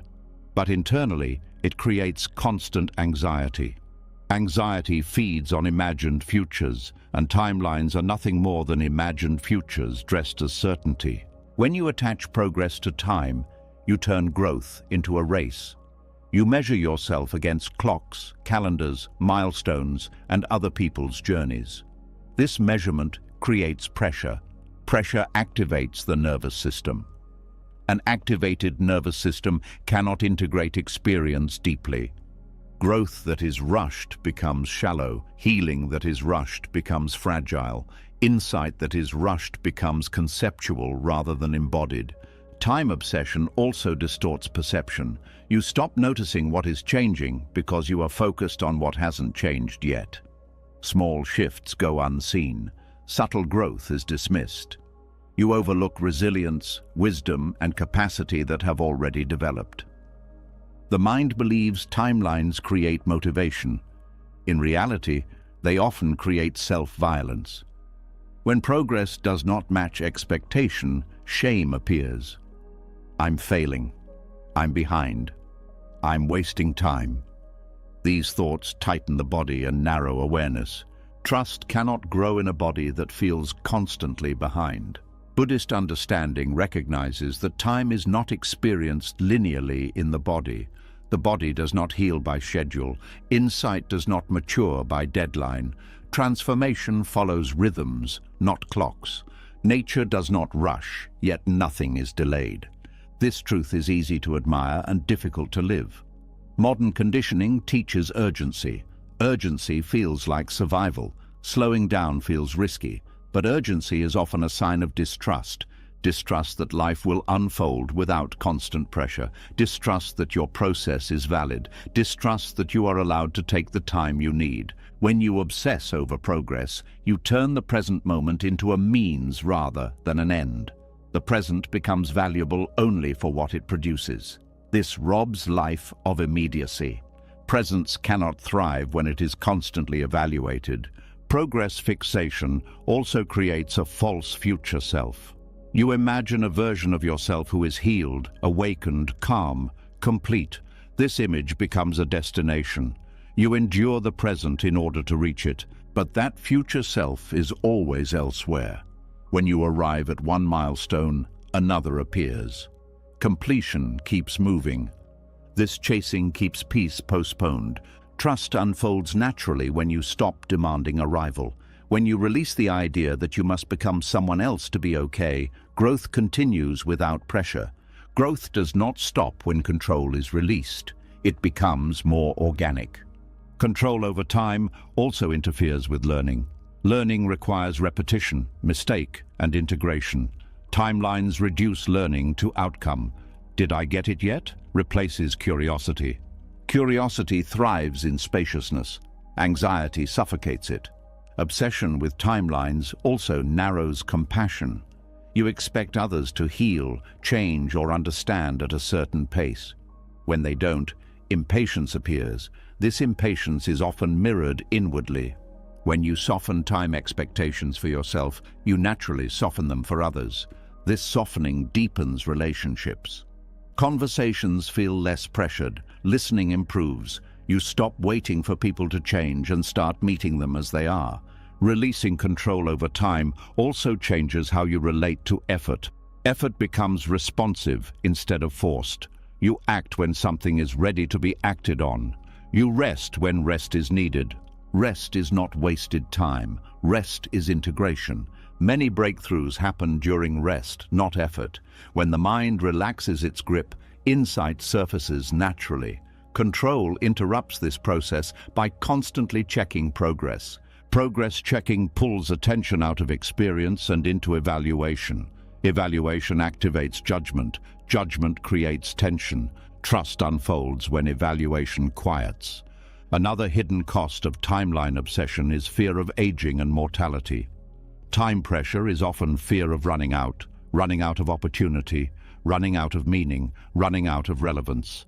This fear drives urgency. Urgency drives control. Control blocks presence. Presence is the only place life is actually lived.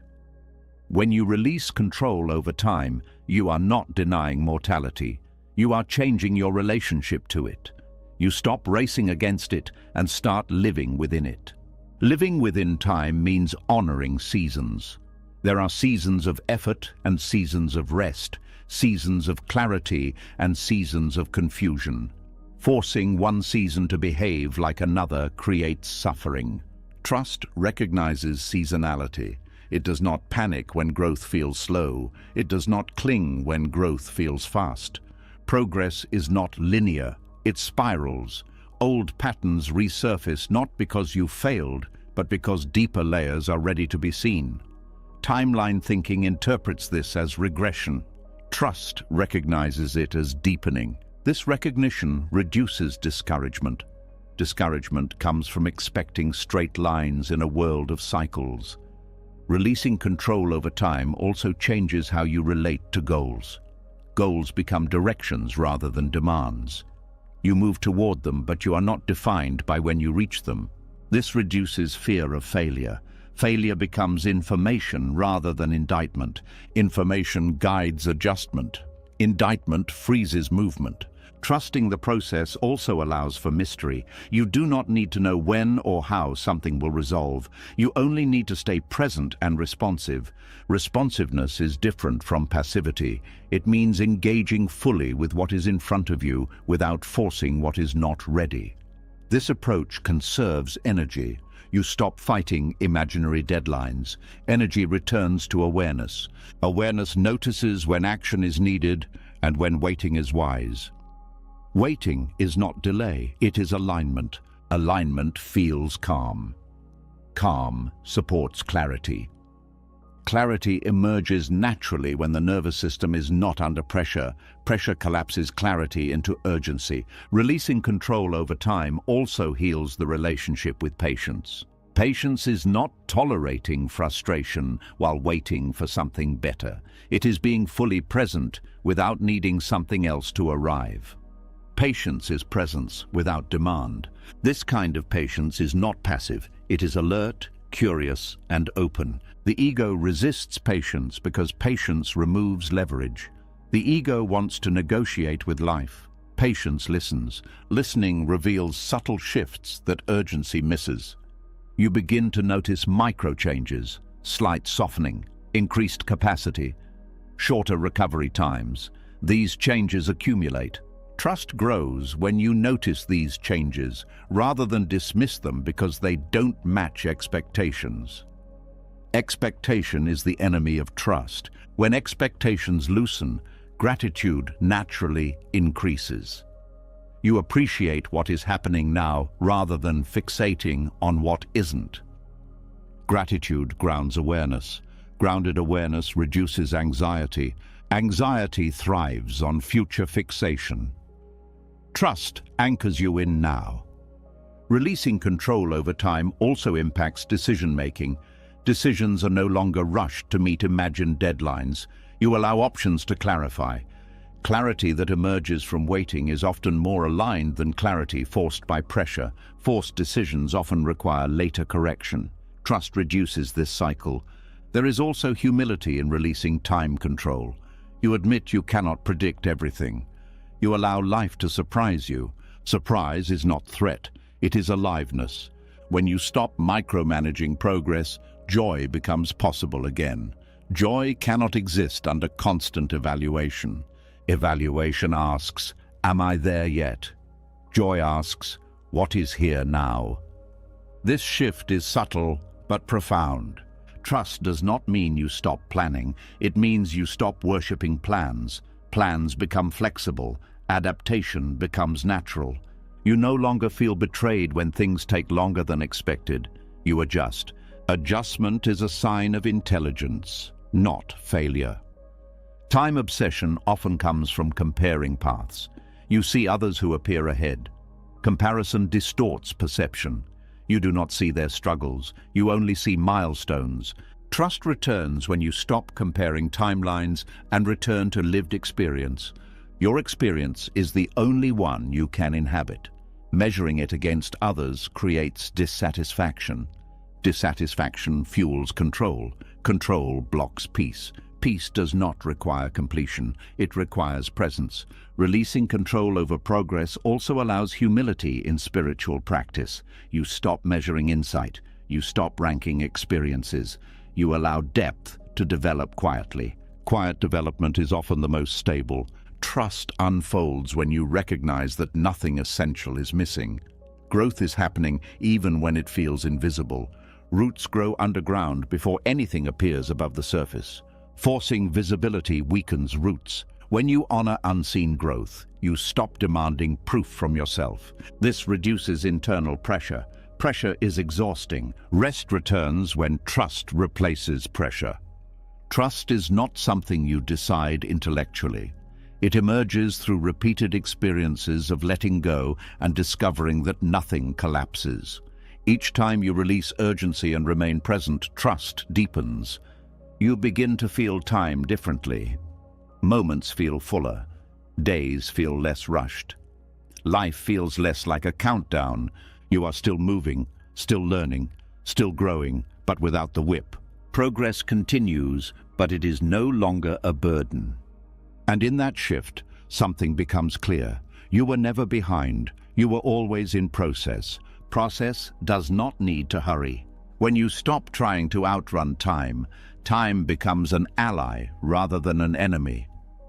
Trust does not unfold because you force it. It unfolds because you stop interfering. And in that unfolding, anxiety loosens its grip, presence deepens, and life begins to feel less like something you must catch up to, and more like something you are already inside. You've seen it now. Control was never strength. It was protection born from fear. And peace was never something to force, fix, or reach. It was what remained when the struggle stopped. You learned that control hides in many forms: in identity, In timelines, in healing, in certainty, in spirituality itself. You saw how holding tight creates suffering and how letting go doesn't make life fall apart. It makes it honest. Acceptance is not weakness. Vulnerability is not collapse. Uncertainty is not failure. And peace does not require answers, closure, or perfection. Peace appears when you stop arguing with reality, when you allow emotions without becoming them, when you trust life without abandoning responsibility, when you stop trying to be someone and simply allow yourself to be here. If something in this series touched you, write "I release control" in the comments. Not for anyone else, but as a quiet commitment to yourself. And if you want more teachings like this, calm, deep, and grounded in real inner change, subscribe to the channel and stay with us. No noise, no forcing, just clarity, presence, and a path back to peace. Thank you for being here.